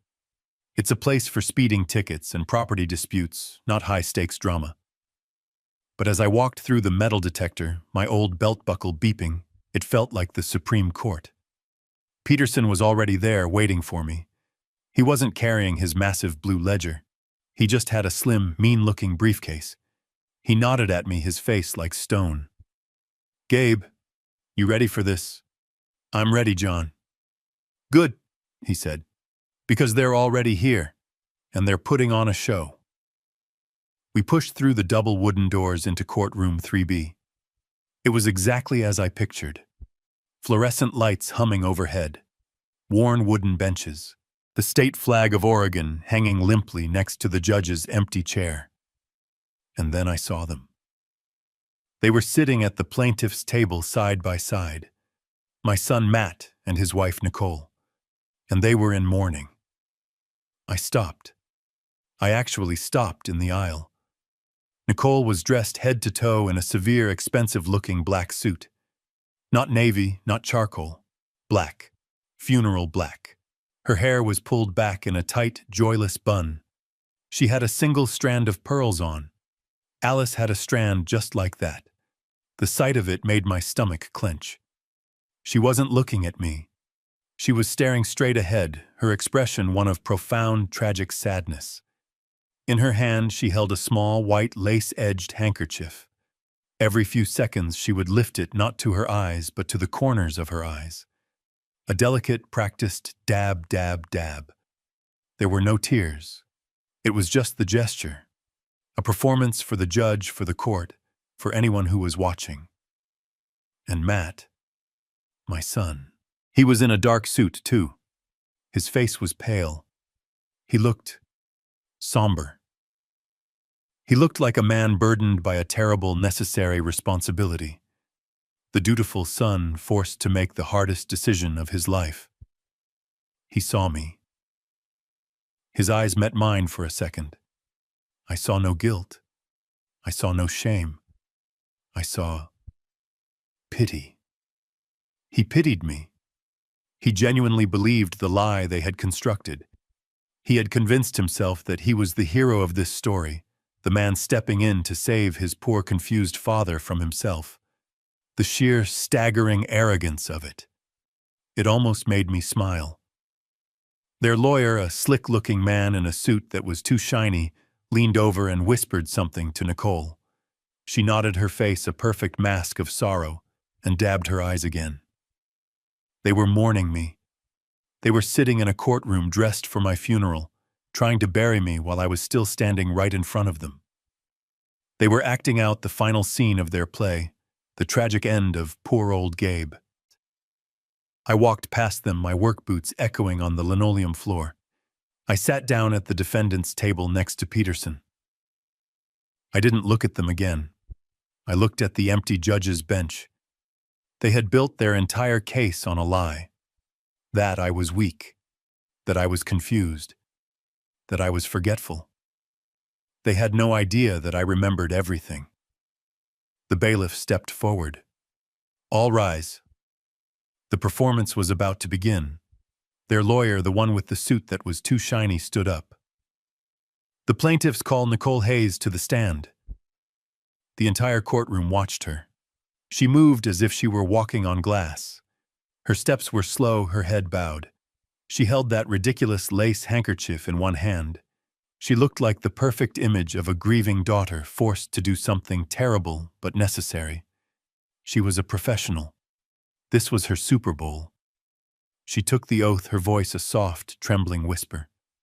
I do. Her lawyer, a man named Snyder, approached her with a look of profound paternal sympathy. Mrs. Hayes, he said, his voice dripping with compassion. I know this is incredibly difficult for you. Can you please tell the court in your own words about your relationship with your father-in-law? Nicole looked at me. She actually looked right at me, her eyes brimming with what a stranger would call sadness. I knew what it was. It was triumph. Gabe, Dad. She began, her voice cracking perfectly on the word Dad. He's the kindest man I've ever known. When I married Matt, he welcomed me. He is my father. She paused. Dab, dab, dab with the handkerchief. But over the last year, especially since Alice passed, he's changed. Snyder prompted her gently. Changed how, Mrs. Hayes? He's just not there anymore, she whispered as if the admission pained her. He's confused. He's so forgetful. And he's a danger to himself. I gripped the edge of the defendant's table. Peterson put a hand on my arm, a silent wait. A danger? Snyder asked, his brow furrowed in concern. Those are strong words. Can you give the court an example? Oh, God, she said, closing her eyes as if reliving a trauma.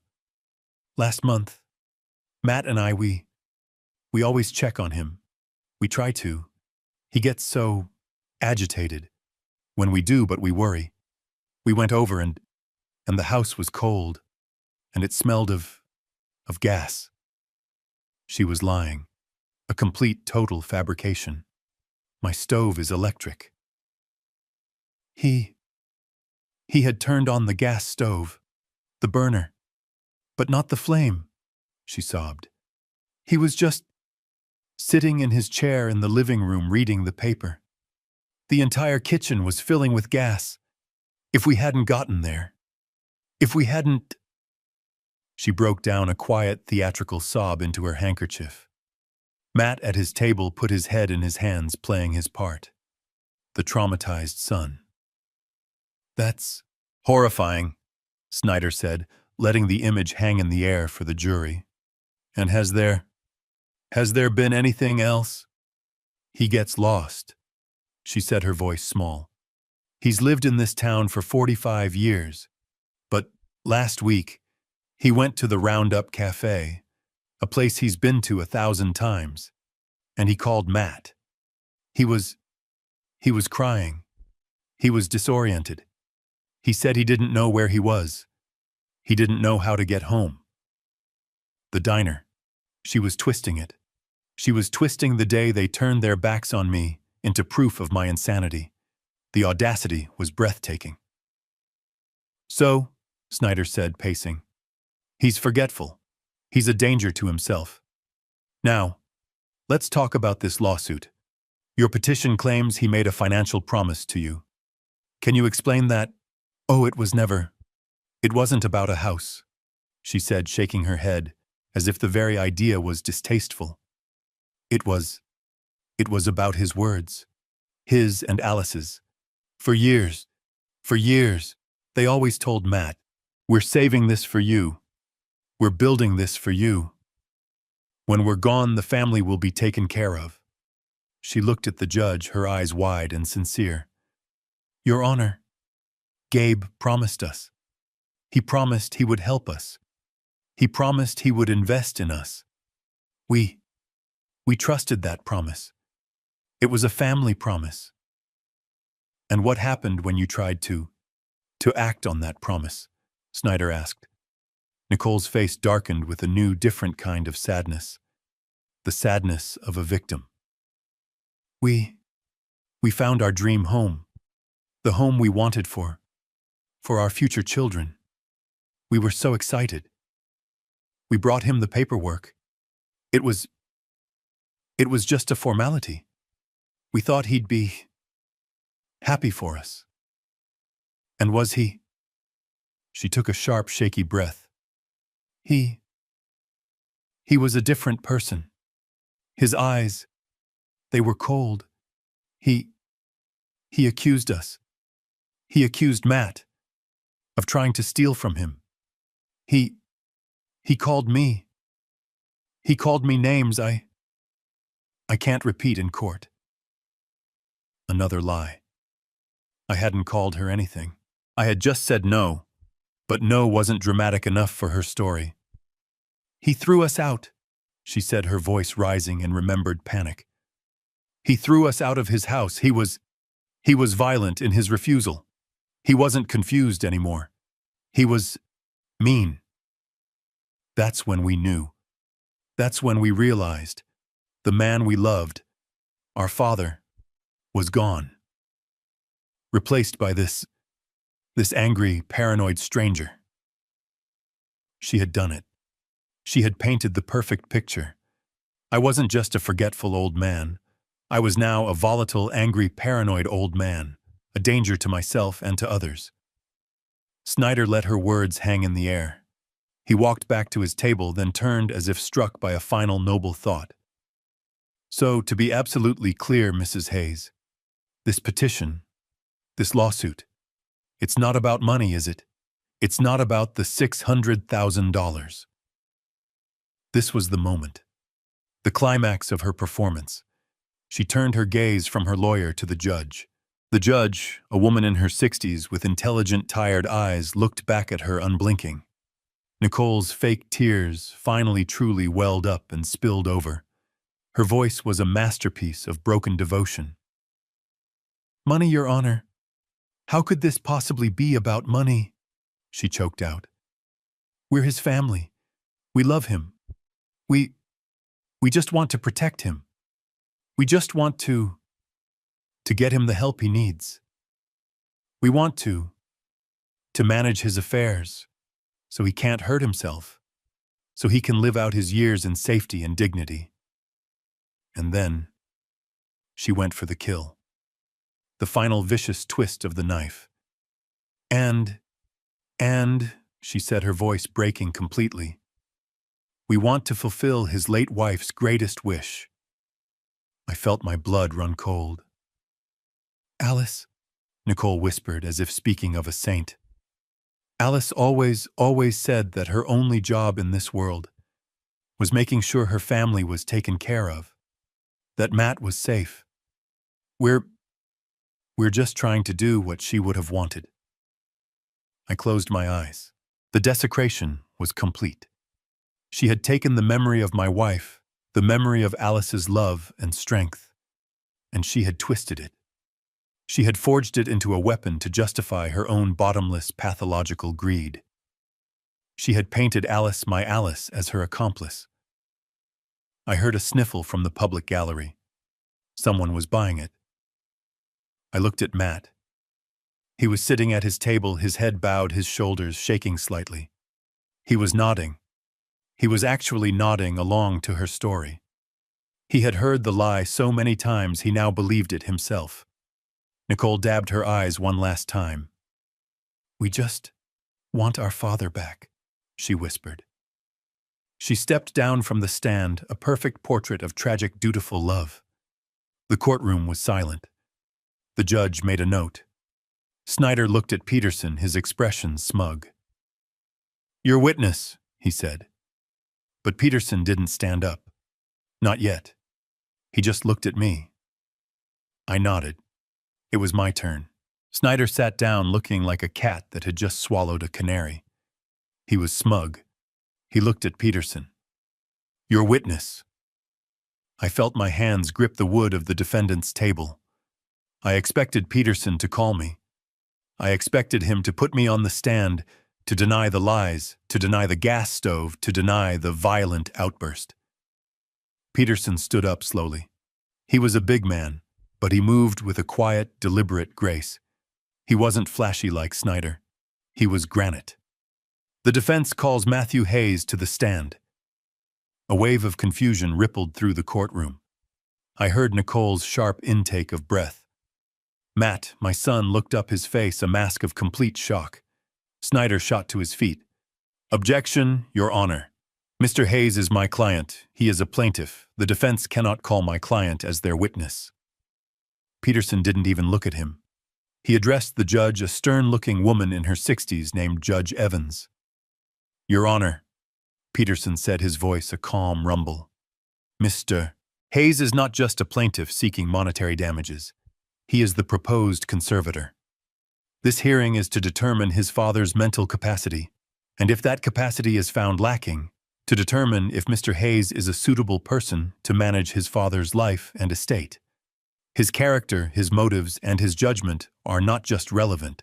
They are the central issue of this entire proceeding. I intend to examine those motives." Judge Evans looked at Snyder. "This is a conservatorship hearing, Mr. Snyder, not a simple civil suit. I'm allowing it. Objection overruled. Mr. Hayes, take the stand." I watched my son. I watched him walk that long, lonely path from the plaintiff's table to the witness box.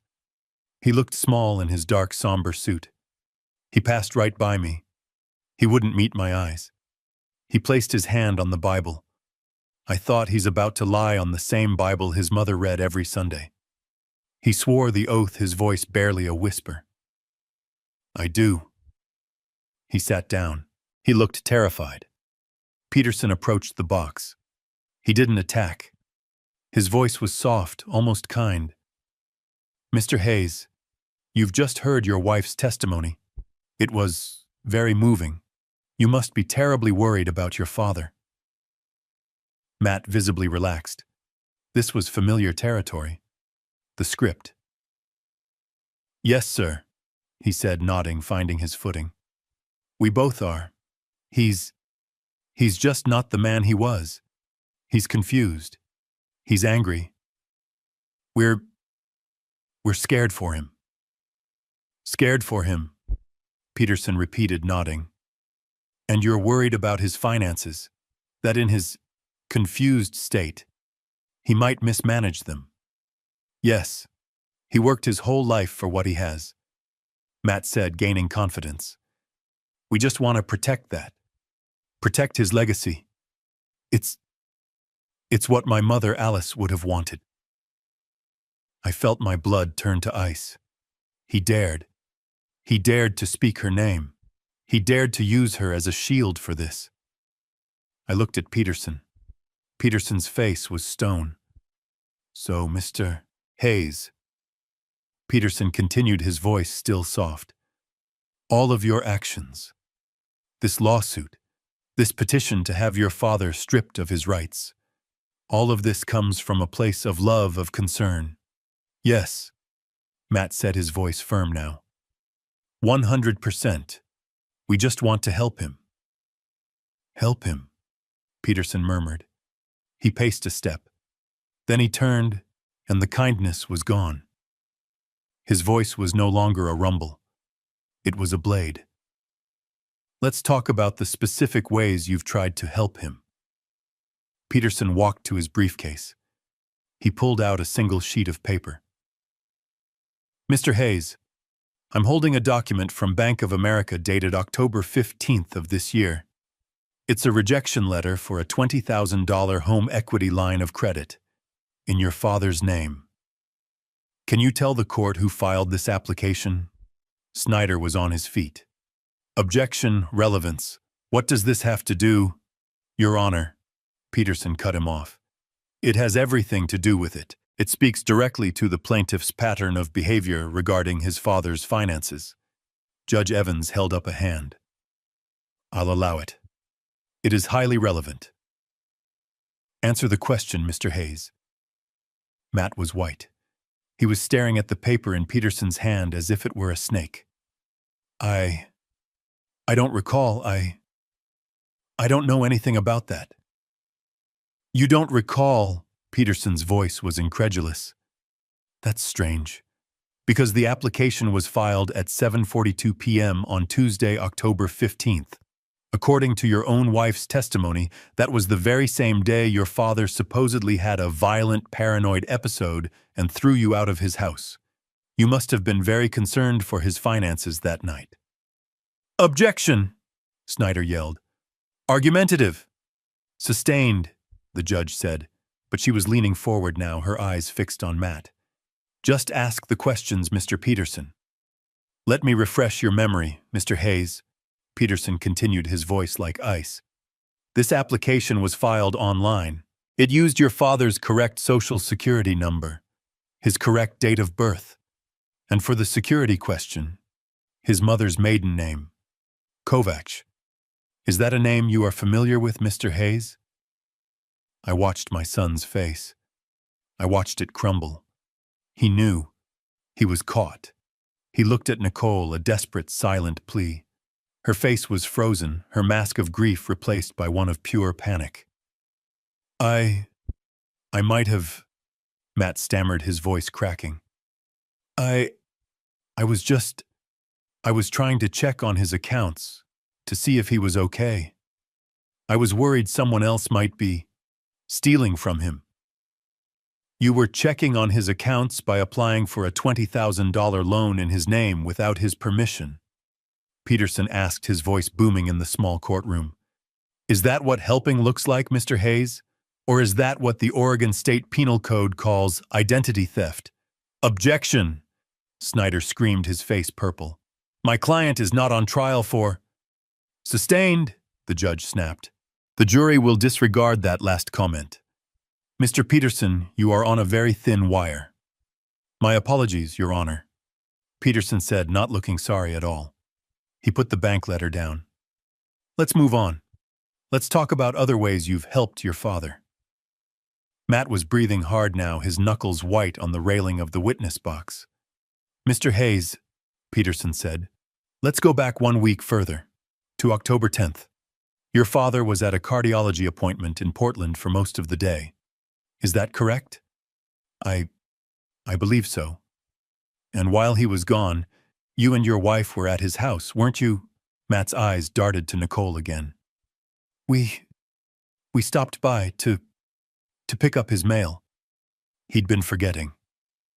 Forgetting the mail, Peterson said, nodding. Very thoughtful. The defense submits this affidavit. He handed a paper to the bailiff, who passed it to the judge. It's a sworn statement from Mrs. Agnes Henderson, your father's next-door neighbor of 45 years. In it, she testifies that she saw you and your wife Nicole inside your father's home for, and I quote, nearly a full hour. She also testifies that when your wife left, she was carrying a beige tote bag that was, quote, stuffed so full of papers I thought the handles would break. Peterson turned back to Matt. The kindness was gone. The civility was gone. This was an execution. Mr. Hayes, he thundered, were you helping your father when you broke into his file cabinet? Were you protecting him when you stole his 401k statements, his private pension documents, and his personal tax returns? We were worried, Matt shouted, his voice breaking. We were looking for his will. We were afraid. We were afraid in his confused state he might have lost it. Or changed it. So, you admit you took the documents, Peterson said, his voice dropping to a deadly whisper. No, we were just organizing, Peterson repeated. A noble act. And this lawsuit, this petition to have him declared insane, is that also organizing? We had to... Matt pleaded, his eyes now on the judge. He's sick. He doesn't know what he's doing. We're just trying to manage his affairs. Ah, Peterson said. His affairs. Let's talk about that. Mr. Hayes, you have a good job, don't you? Regional sales manager at John Deere. Matt seemed to grab onto this like a lifeline, a topic he understood. Yes, he said, straightening up slightly. Yes, I do. You sell tractors, farm equipment, a solid, respectable job. an honest living. Yes, Matt said. Is it still correct, Mr. Hayes? Matt just stared at him. Oh. What? Peterson walked back to his briefcase. He pulled out another document.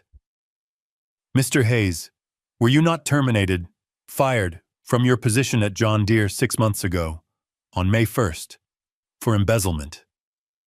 The courtroom exploded. Snyder was on his feet screaming, "Objection! Objection! Relevance! Character assassination!" Objection. But it was too late. The bomb had gone off. The words were hanging in the air. Embezzlement. Peterson ignored the lawyer and threw the documents onto the clerk's desk.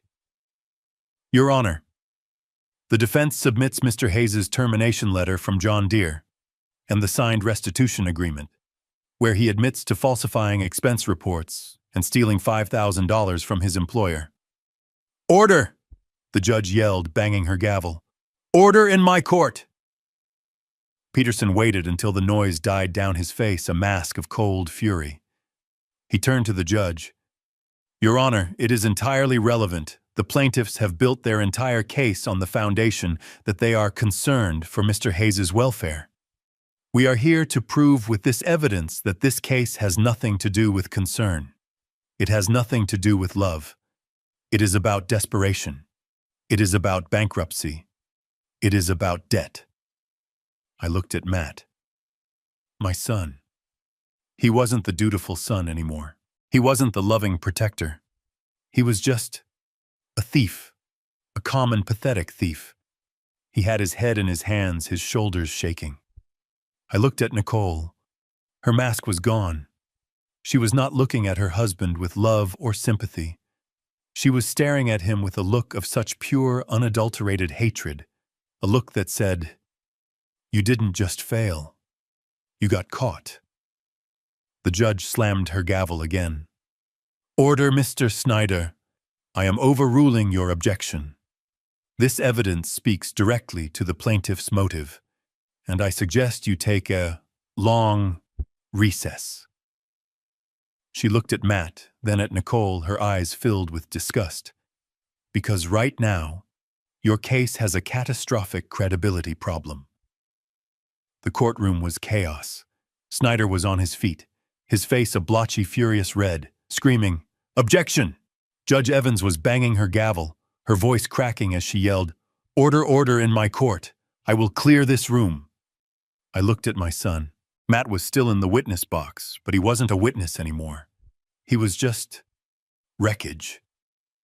He was staring at his hands, his face pale and slick with sweat. He looked like a man who had just been in a car crash he didn't see coming.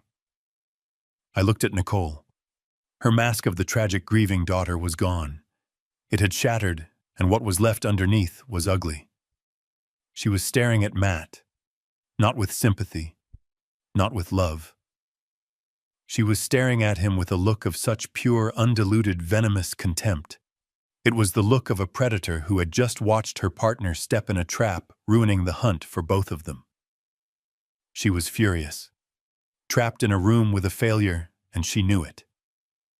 Judge Evans finally slammed her gavel one last time, a sharp crack that silenced the room. "Sit down, counsel," she barked at Snyder. He sank into his chair, humiliated. The judge looked at Peterson, then at the documents he had submitted.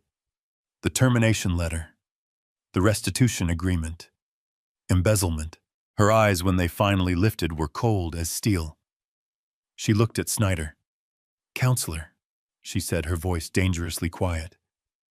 "Given this revelation regarding your client's fundamental credibility, do you have anything else you'd like to offer this court?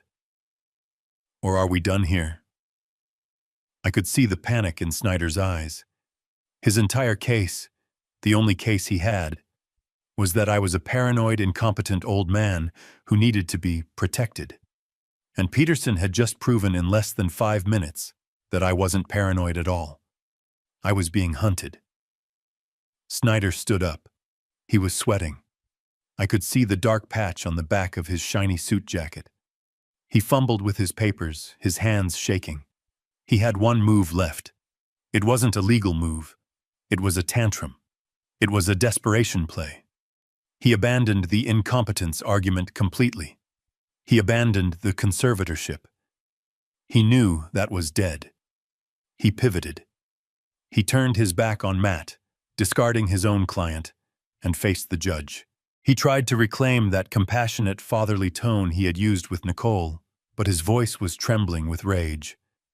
"Your Honor," he said, trying to sound reasonable, "what Mr. Peterson has just revealed about my client, Mr. Hayes, while unfortunate, and perhaps a sign of deep, deep financial and emotional stress, it does not change the central moral fact of this case."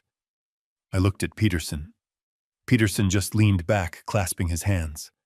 A small, almost invisible smile touched his lips. He was letting him do it. He was handing him the rope. "And what moral fact is that, counselor?" Judge Evans asked, her voice dripping with impatience. "The fact, Your Honor," Snyder said, and he turned his arm outstretched, pointing a finger directly at me. "The fact that Mr. Gabriel Hayes, my client's father, is a wealthy man." I stiffened. Here it was. He is sitting on a paid-off house that we have established is worth at least $600,000. He is sitting on a massive 401k. He is sitting on a pension. He has, by his own admission, no debts, and he has refused, cruelly, to help his only child. Snyder was pacing now, finding his rhythm. He was no longer a lawyer. He was a preacher full of fire and false righteousness. "Yes, my client made a mistake," he yelled. "A terrible mistake born of desperation, a desperation that was caused by his own father. This wealthy, comfortable, retired man who refused him, who looked his only family in the eye and refused to help. He was trying to make me the villain. He was trying to say that my no was the crime that led to all the others." He slammed his hand on the plaintiff's table. Nicole, lost in her own panic, jumped. "That, Your Honor, that is the real abuse in this courtroom. That is moral cruelty. That is a father failing in his most basic fundamental duty. My clients are here on their knees begging for help. And this man has the power to fix all of it. He has the power to save his family. But he won't." He pointed at me again. The gesture was rude, invasive. "He is hoarding his wealth. He is letting it rot in a bank account, while his own son and daughter-in-law face financial ruin. He may be competent according to some test, but he is not a competent father.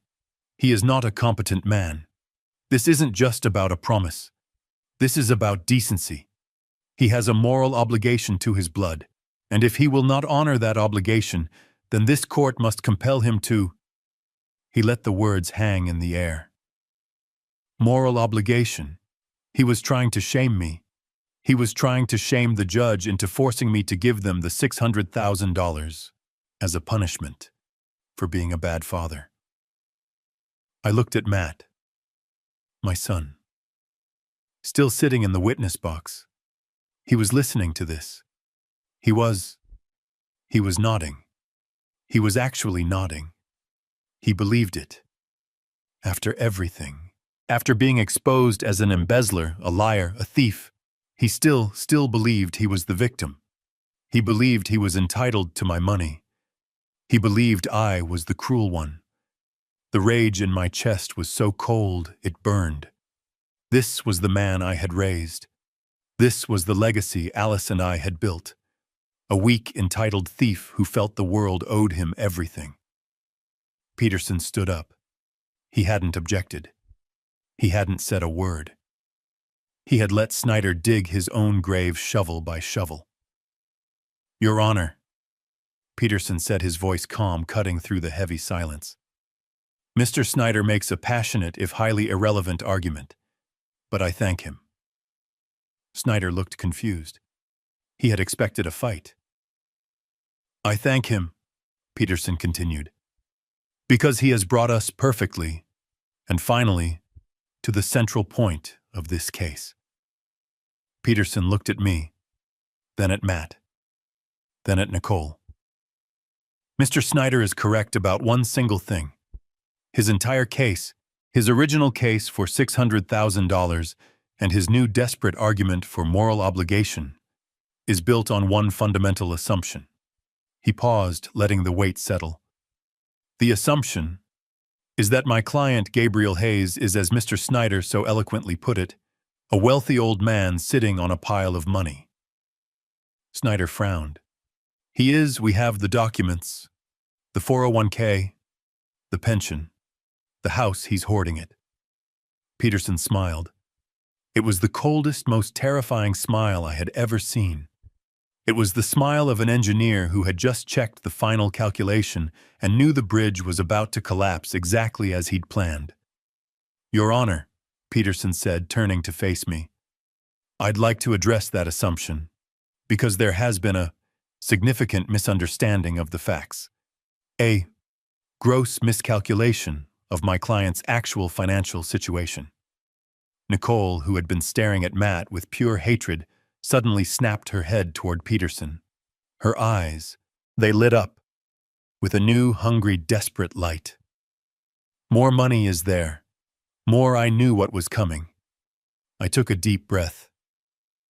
Your Honor, Peterson said, turning to the judge, my client, Gabriel Hayes, is not in fact a wealthy man at all. Snyder scoffed. Your Honor, that's absurd. We have the documents. The 401k, the pension.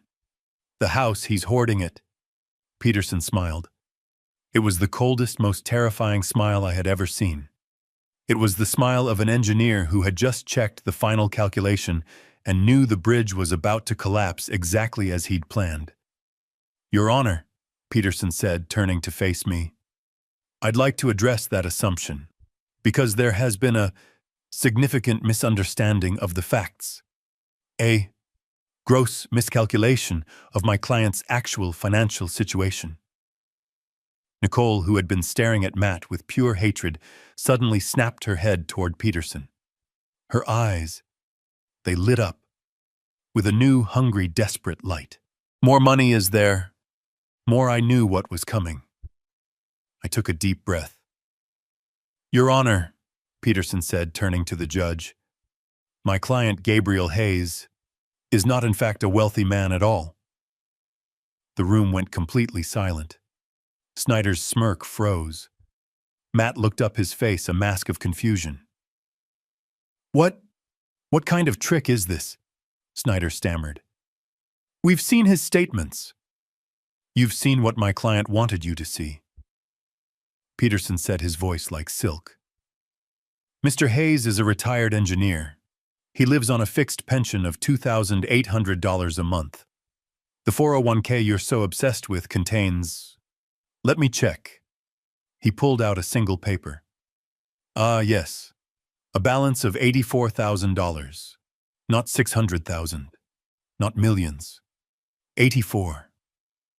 Barely enough to cover his own end-of-life care, let alone a luxury home for his ungrateful son. Snyder looked like he'd been slapped. But the house is worth $600,000, and it is paid for, Peterson agreed. It is also Mr. Hayes's primary and only significant asset, the asset your clients are trying to steal, which would leave Mr. Hayes destitute. Nicole was on her feet. I could see her mind working, her face pale with fury. You're lying.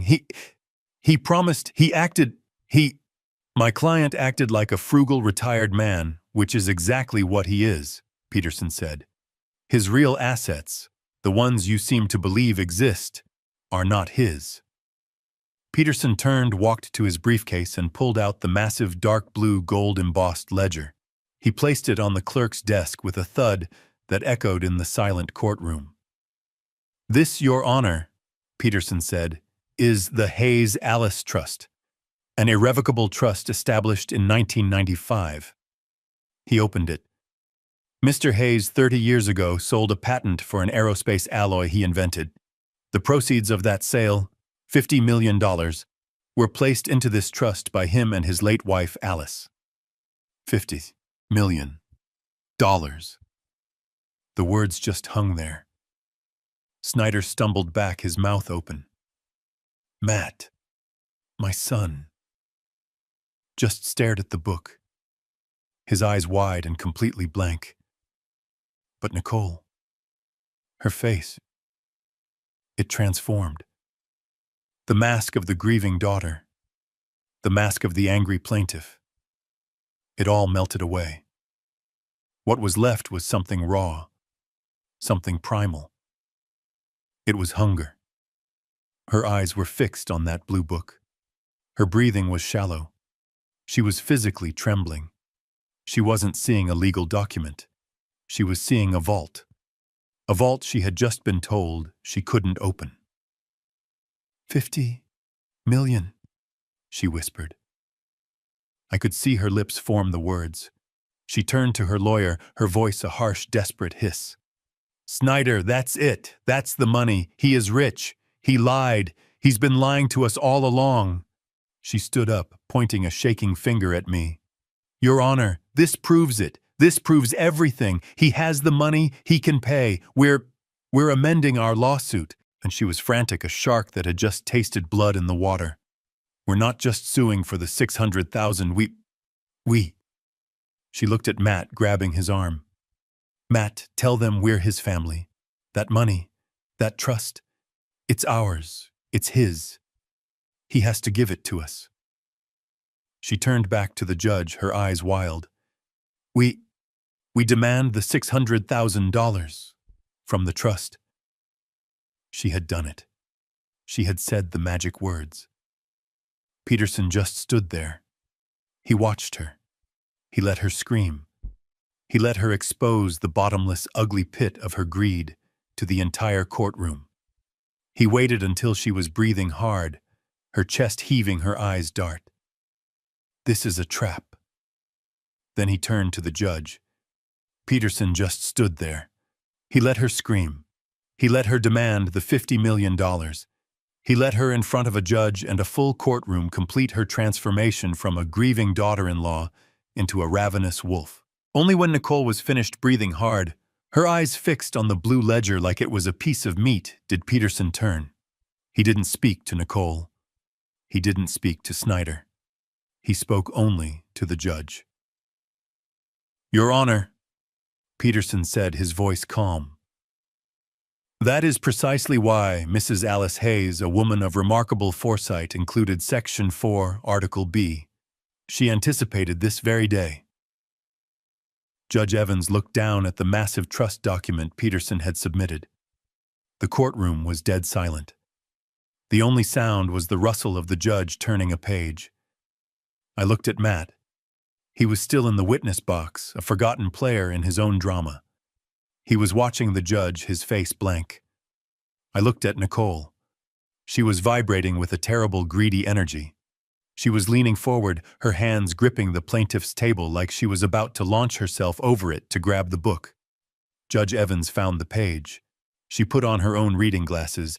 Mr. Peterson, the judge said, her voice dry as dust. You are referring to the moral character clause. I am, Your Honor, Peterson said. The judge looked up over her glasses, first at Nicole, then at Matt, who was still trapped in the witness box. This is a legally binding, irrevocable trust, the judge stated, her voice echoing in the silence. The terms are unbreakable. She looked back down at the page. She read the words aloud, her voice clear and cutting. The assets of this trust, she read, are designated primarily for the benefit of any and all grandchildren of the creators. The primary beneficiary, Matthew Hayes, she paused, letting the names settle, may only assume a managerial role as executor or receive any discretionary funds upon demonstrating. The judge paused again, took off her glasses, and looked directly at my son. Demonstrating the highest standard of financial responsibility and moral character. The silence in the room was absolute. It was the silence of a vacuum. Nicole's face froze. Her eyes darted from the judge to Matt. She didn't understand. What does that mean? She hissed at Snyder. Tell them he has character." Snyder was pale. He was a property lawyer. He looked like he had just been pushed into a shark tank. He knew exactly what that meant. Judge Evans ignored them. Her gaze was locked on my son. He was a fly trapped in amber. "Mr. Hayes," the judge said. Her voice was not unkind. It was something far worse. It was disappointed. "You are still under oath. You have been sitting in that chair for the last 20 minutes. You have listened to the evidence presented by the defense." She began to list the items not like a lawyer, but like a mother disappointed in a child. Evidence that you were terminated from your job for embezzlement. Evidence that you are facing bankruptcy due to profound financial irresponsibility. Evidence, and that you and your wife knowingly lied to this court in a sworn affidavit. Evidence that you attempted to defraud a bank by stealing your father's identity. Evidence that you filed a false malicious report with Adult Protective Services against the very man you are petitioning to protect. With every item, Matt seemed to shrink, sinking lower and lower into the witness chair. The judge leaned forward. The entire courtroom leaned forward with her. She looked at this broken, trembling 42-year-old man. "Mr. Hayes," she said, her voice dropping to a quiet, devastating finality. "My question for you is this." She held his gaze.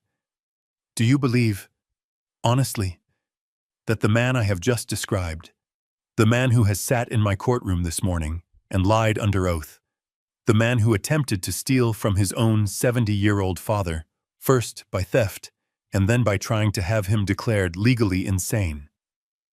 She paused. "Do you really believe that this man, that you, meet the highest standard of moral character?" The question landed. It was not a question. It was a verdict. Matt's face crumpled. It was the same look I saw when he was 10 and had to give me that $20 bill. The look of being caught, of being known, of having nowhere left to hide. He opened his mouth. A small, dry croak came out. He looked at Nicole. Her face was a mask of pure, white-hot rage. He looked at me. I just looked back. I felt nothing. Just empty. He looked at the judge. And the man I had raised, the son of Alice Hayes, broke. He put his face in his hands. And in a courtroom full of strangers, he began to sob. Ugly, heaving, pathetic sobs. The sobs of a man who had just lost everything. Not just the $600,000. He had just lost $50 million. Matt just stared. He couldn't answer the question. He sat there in the witness box, a 42-year-old man in a suit reduced to a hollow shell. The judge's words hung in the silence. "Do you really believe that you meet the highest standard of moral character?" It wasn't a question. It was a mirror. And in it, my son was finally forced to see what he had become. He opened his mouth. A dry, rasping sound came out. No words. He looked at Nicole, his wife, the woman he had started this entire war for. Her face was white. Her eyes were wide, not with fear for him, but with fear for herself. She wasn't looking at her husband with sympathy. She was staring at a losing investment. She was staring at the failure who had just cost her $50 million. And Matt, he saw it. He saw the contempt in her eyes. The mask was gone. The love and devotion had evaporated. All that was left was the raw, ugly greed and the rage that he had been caught. He turned back to the judge. His face crumpled. It wasn't the clean, noble crying of his wife's performance. It was ugly. He collapsed in on himself, his shoulders heaving. He put his face in his hands, and the sound that tore out of him was the sound of a man who had just lost everything. A pathetic, gasping, choking sob that echoed in the dead-silent courtroom. He wasn't crying for me. He wasn't crying because he was an embezzler. He wasn't crying because he had lied or stolen or tried to destroy his own father. He was crying because he had lost. He was crying because he had been caught. Snyder, the slick lawyer, just sat down. He dropped his pen. He didn't object. What was there to object to? The truth, Judge Evans watched the performance for a long, cold moment. She let him sob. She let the entire courtroom watch him disintegrate. Then she banged her gavel. The sound was like a gunshot. Crack! Order! She said, her voice cutting through his cries. The witness will compose himself. Matt tried. He fumbled for a tissue. He couldn't stop shaking. The judge didn't wait. She looked down at the pile of documents. Peterson's evidence, the termination letter, the affidavit from Agnes Henderson, the fraudulent bank application, the official court-ordered cognitive evaluation that declared me perfectly sane, and the blue ledger, the Hayes Alice Trust. This court has heard enough, she announced. Her voice left no room for argument. This hearing is twofold. First, the civil suit filed by the plaintiffs Matthew and Nicole Hayes for $600,000. She looked at Snyder. Counselor, your entire case was built on a foundation of promissory estoppel and your client's emotional distress. Given that your client's own actions, namely embezzlement and fraud, are the actual cause of his distress, and that your other client, Mrs. Hayes, was found to be lying on the stand about the gas leak. This court finds the claim to be not only baseless, but frivolous, malicious, and an act of profound bad faith. She took a breath. The civil suit for $600,000 is hereby dismissed, with prejudice, which means you can never file it again. Nicole let out a small, strangled gasp. Second, the judge continued, her voice growing colder. We have the petition for conservatorship. The petition to have Mr. Gabriel Hayes declared mentally incompetent. She looked at me. For the first time, her expression softened for just a fraction of a second. Then she looked back at Matt. This court finds that the defendant, Mr. Gabriel Hayes, is not only perfectly competent, in fact, according to Dr. Miller's report, he is in the 99th percentile for cognitive function, but he has also demonstrated a level of restraint and dignity that this court finds admirable. She then turned her gaze on Matt and Nicole. The plaintiffs, however, have demonstrated a profound, disturbing, and frankly predatory lack of moral character. The petition for conservatorship is denied effective immediately. Snyder was already stuffing papers into his briefcase. He was done, but the judge wasn't. And finally, she said, we have the matter of the Hayes Alice Trust. Nicole, who had been frozen, suddenly looked up. There was a flicker of insane, desperate hope in her eyes. Judge Evans looked down at the blue ledger. Mr. Peterson, she said, the moral character clause. It is ironclad. This court finds that Matthew Hayes has, by his own actions, admissions, and the overwhelming evidence presented here today, has irrevocably violated Section 4, Article B. She looked at Matt, who had stopped crying and was just staring, his face slick with tears. Therefore, the judge declared, Matthew Hayes is hereby permanently disqualified from ever serving as an executor, manager, or discretionary beneficiary of this trust. His interest, present and future, is terminated, effective immediately. It was over. A sound tore out of Nicole's throat. It was not a cry. It was a shriek, a raw animal sound of pure, thwarted rage. No, no, you can't. It's not fair. It's his. He's the son. You can't just take it from him. He's family. Peterson sat down. I stood up. I stood up slowly. My old knees cracked. I looked at Judge Evans. Your Honor, may I address the plaintiffs? The judge looked at me. She nodded. Briefly, Mr. Hayes. I turned. I didn't look at Matt. I looked at her. You keep using that word, I said, my voice quiet, but it carried in the dead silence of the room. Family. You talk about what you're owed, what you deserve. I finally turned my eyes to the witness box, to my son. He never asked, I said, my voice rough. He never once came to me as a son. He didn't come to me and say, Dad, I'm in trouble. I failed. I lost my job. I'm drowning. Please help me. I took a step closer. He came to me as a thief. He came into my house, the house his mother loved, and he rifled through my life. He stole my papers. He tried to steal my identity. He stole what he thought was all I had. He chose fraud instead of family. He was willing to tell a court of law that his own father was insane. He was willing to have me locked away. He was willing to make me homeless, just to get his hands on a few $1,000s from my 401k. I looked back at Nicole. Her face was a mask of disbelief. You're wrong, Nicole, I said. My $50 million was never the secret. I was never hiding money from you. I was trying to protect my son from himself. I was trying to give him a chance to be the man his mother Alice raised him to be. A man of character. I pointed at Matt, still weeping in the witness box. My money wasn't the secret, I said, my voice breaking with a cold, terrible clarity. His character's the secret. And now we all see it. I sat down. The silence was absolute. Judge Evans put her glasses back on.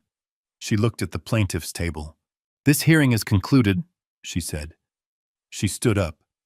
And furthermore, based on the testimony and evidence of embezzlement, perjury under oath, conspiracy to commit fraud, identity theft, and the filing of a false malicious report to Adult Protective Services, this court is referring this entire matter to the District Attorney's Office for a full criminal investigation. Crack. The gavel fell. It was done. I watched a bailiff walk over to Matt. He was no longer a witness. He was a defendant. Nicole was frozen, her mouth open, the shriek stillborn on her lips. She had lost. She had lost the house. She had lost the $50 million. She had lost everything. Peterson put his hand on my back. It's over, Gabe. I nodded. I stood up. I didn't look at them again. I didn't look at my son. I didn't look at the ruin I had built and the ruin he had become.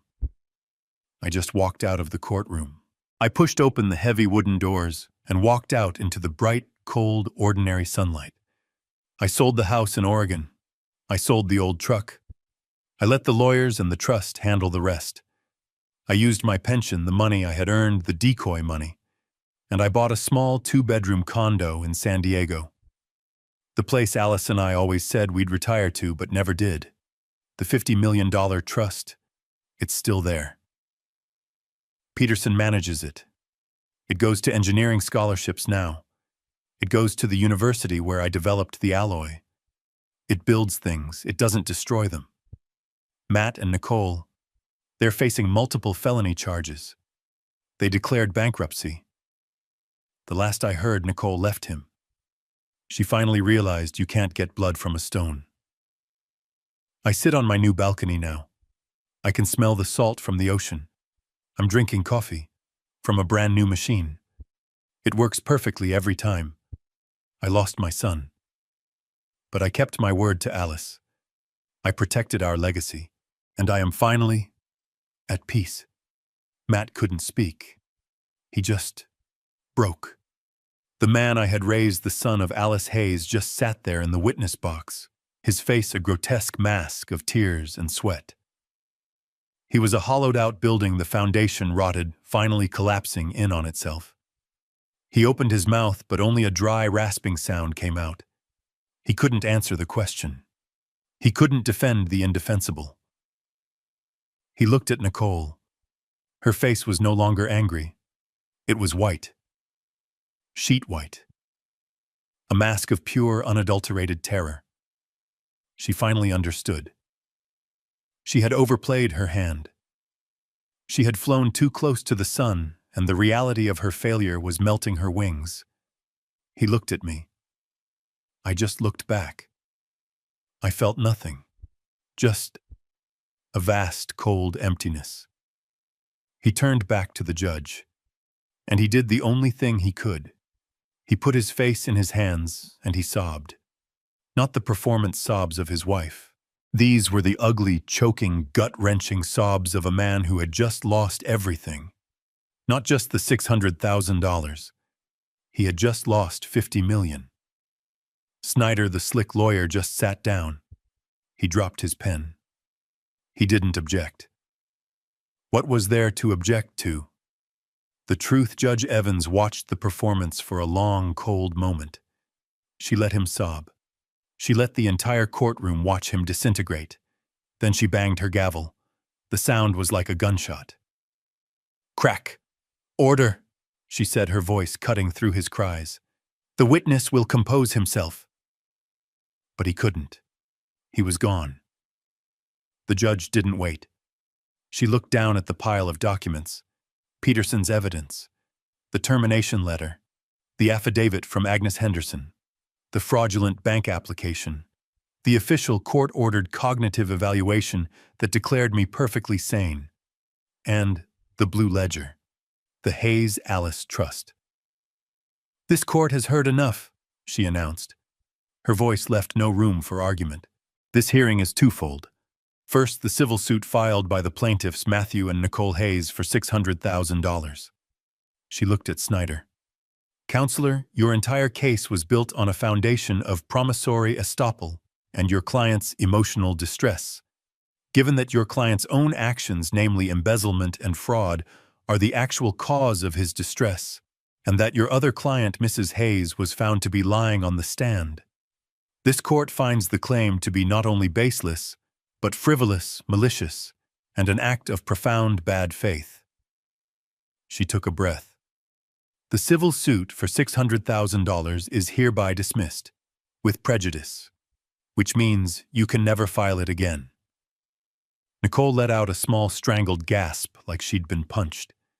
Second, the judge continued, her voice growing colder. We have the petition for conservatorship.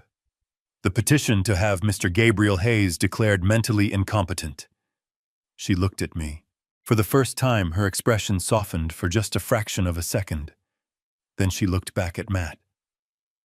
This court finds that the defendant, Mr. Gabriel Hayes, is not only perfectly competent, in fact, according to Dr. Miller's report, he is in the 99th percentile for cognitive function, but he has also demonstrated a level of restraint and dignity that this court finds admirable.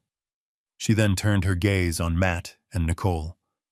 The plaintiffs, however, have demonstrated a profound, disturbing, and frankly predatory lack of moral character. The petition for conservatorship is denied effective immediately. Snyder was already stuffing papers into his briefcase. He was done, but the judge wasn't. And finally, she said, we have the matter of the Hayes Alice Trust. Nicole, who had been frozen, suddenly looked up. There was a flicker of insane, desperate hope in her eyes. Judge Evans looked down at the blue ledger. Mr. Peterson, she said, the moral character clause. It is ironclad. This court finds that Matthew Hayes has by his own actions, admissions, and the overwhelming evidence presented here today, has irrevocably violated Section 4, Article B. She looked at Matt, who had stopped crying and was just staring, his face slick with tears. Therefore, the judge declared, Matthew Hayes is hereby permanently disqualified from ever serving as an executor, manager, or discretionary beneficiary of this trust. His interest, present and future, is terminated, effective immediately. It was over. A sound tore out of Nicole's throat. It was not a cry. It was a shriek, a raw animal sound of pure, thwarted rage. No, you can't. It's not fair. It's his. He's the son. You can't just take it from him. He's family. But the judge wasn't finished. She raised her voice over Nicole's scream. And furthermore, based on the testimony and evidence of embezzlement, perjury under oath, conspiracy to commit fraud, identity theft, and the filing of a false malicious report to Adult Protective Services. This court is referring this entire matter to the District Attorney's Office for a full criminal investigation. Crack. The gavel fell. It was done. Nicole stopped shrieking. She was just staring, frozen. She had lost. She had lost the house. She had lost the $50 million. And she had just, in all likelihood, lost her freedom. I watched a bailiff walk over to Matt. He was no longer a witness. He was a defendant. Peterson put his hand on my back. "It's over, Gabe." I nodded. I stood up. I didn't look at them again. I didn't look at my son. I didn't look at the ruin I had built and the ruin he had become. I just walked out of the courtroom. I pushed open the heavy wooden doors and walked out into the bright, cold, ordinary sunlight. I didn't watch them. I didn't stay to see Nicole's final silent shriek or Matt's hollow-eyed stare as the bailiff told him to remain seated. I just stood up. My old knees cracked. I felt every one of my 70 years. Peterson put his hand on my back. "It's over, Gabe." I nodded. I didn't look back at them. I didn't look at my son. I didn't look at the ruin I had built and the ruin he had become. I just walked out of the courtroom. I pushed open the heavy wooden doors and walked out into the bright, cold, ordinary sunlight alone. They had lost. They had sued me for $600,000 and left with nothing but the clothes on their backs. They had smelled $50 million, and in their desperate, sloppy greed, they had slammed the vault door shut on their own hands, locking it forever. They would walk out of that courtroom, not just bankrupt, but facing a grand jury, criminal charges for fraud, identity theft, and perjury. They had lost their house, their non-existent inheritance, and their freedom. I sold the house in Oregon, the one with the cracked linoleum and the peeling paint. I sold the old F-150. I let Peterson and the trust handle the rest. I let the district attorney handle them. I took my pension, the money I had earned, the decoy money they thought was my whole world.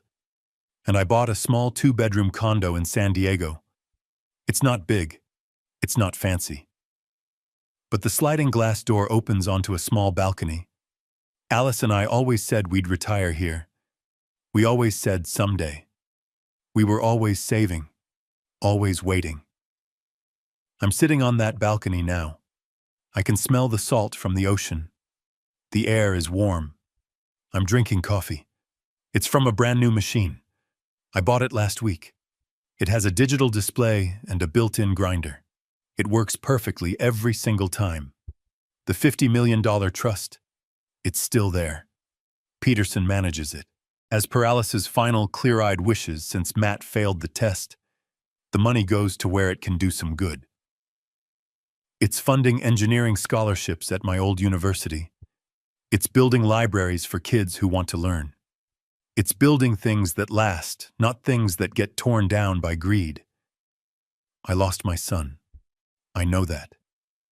I lost him a long time ago, maybe even before Alice died. I just didn't want to see it. But I kept my word to her. I protected our legacy. I protected what we built. And I am finally at peace. I spent 30 years hiding my wealth because I was afraid it would ruin my son's character. The irony is that my lack of wealth, or what he thought was a lack, is what truly exposed his. This nightmare taught me a hard lesson. You can't protect people from themselves. Money doesn't create character. It only reveals what was already there, or what was missing. I tried to protect my son from a curse, but I learned that the real curse wasn't the $50 million. It was his own greed. My wife and I tried to teach our son the value of hard work by hiding our wealth. Do you think we made a mistake? Tell me what you truly think in the comments below.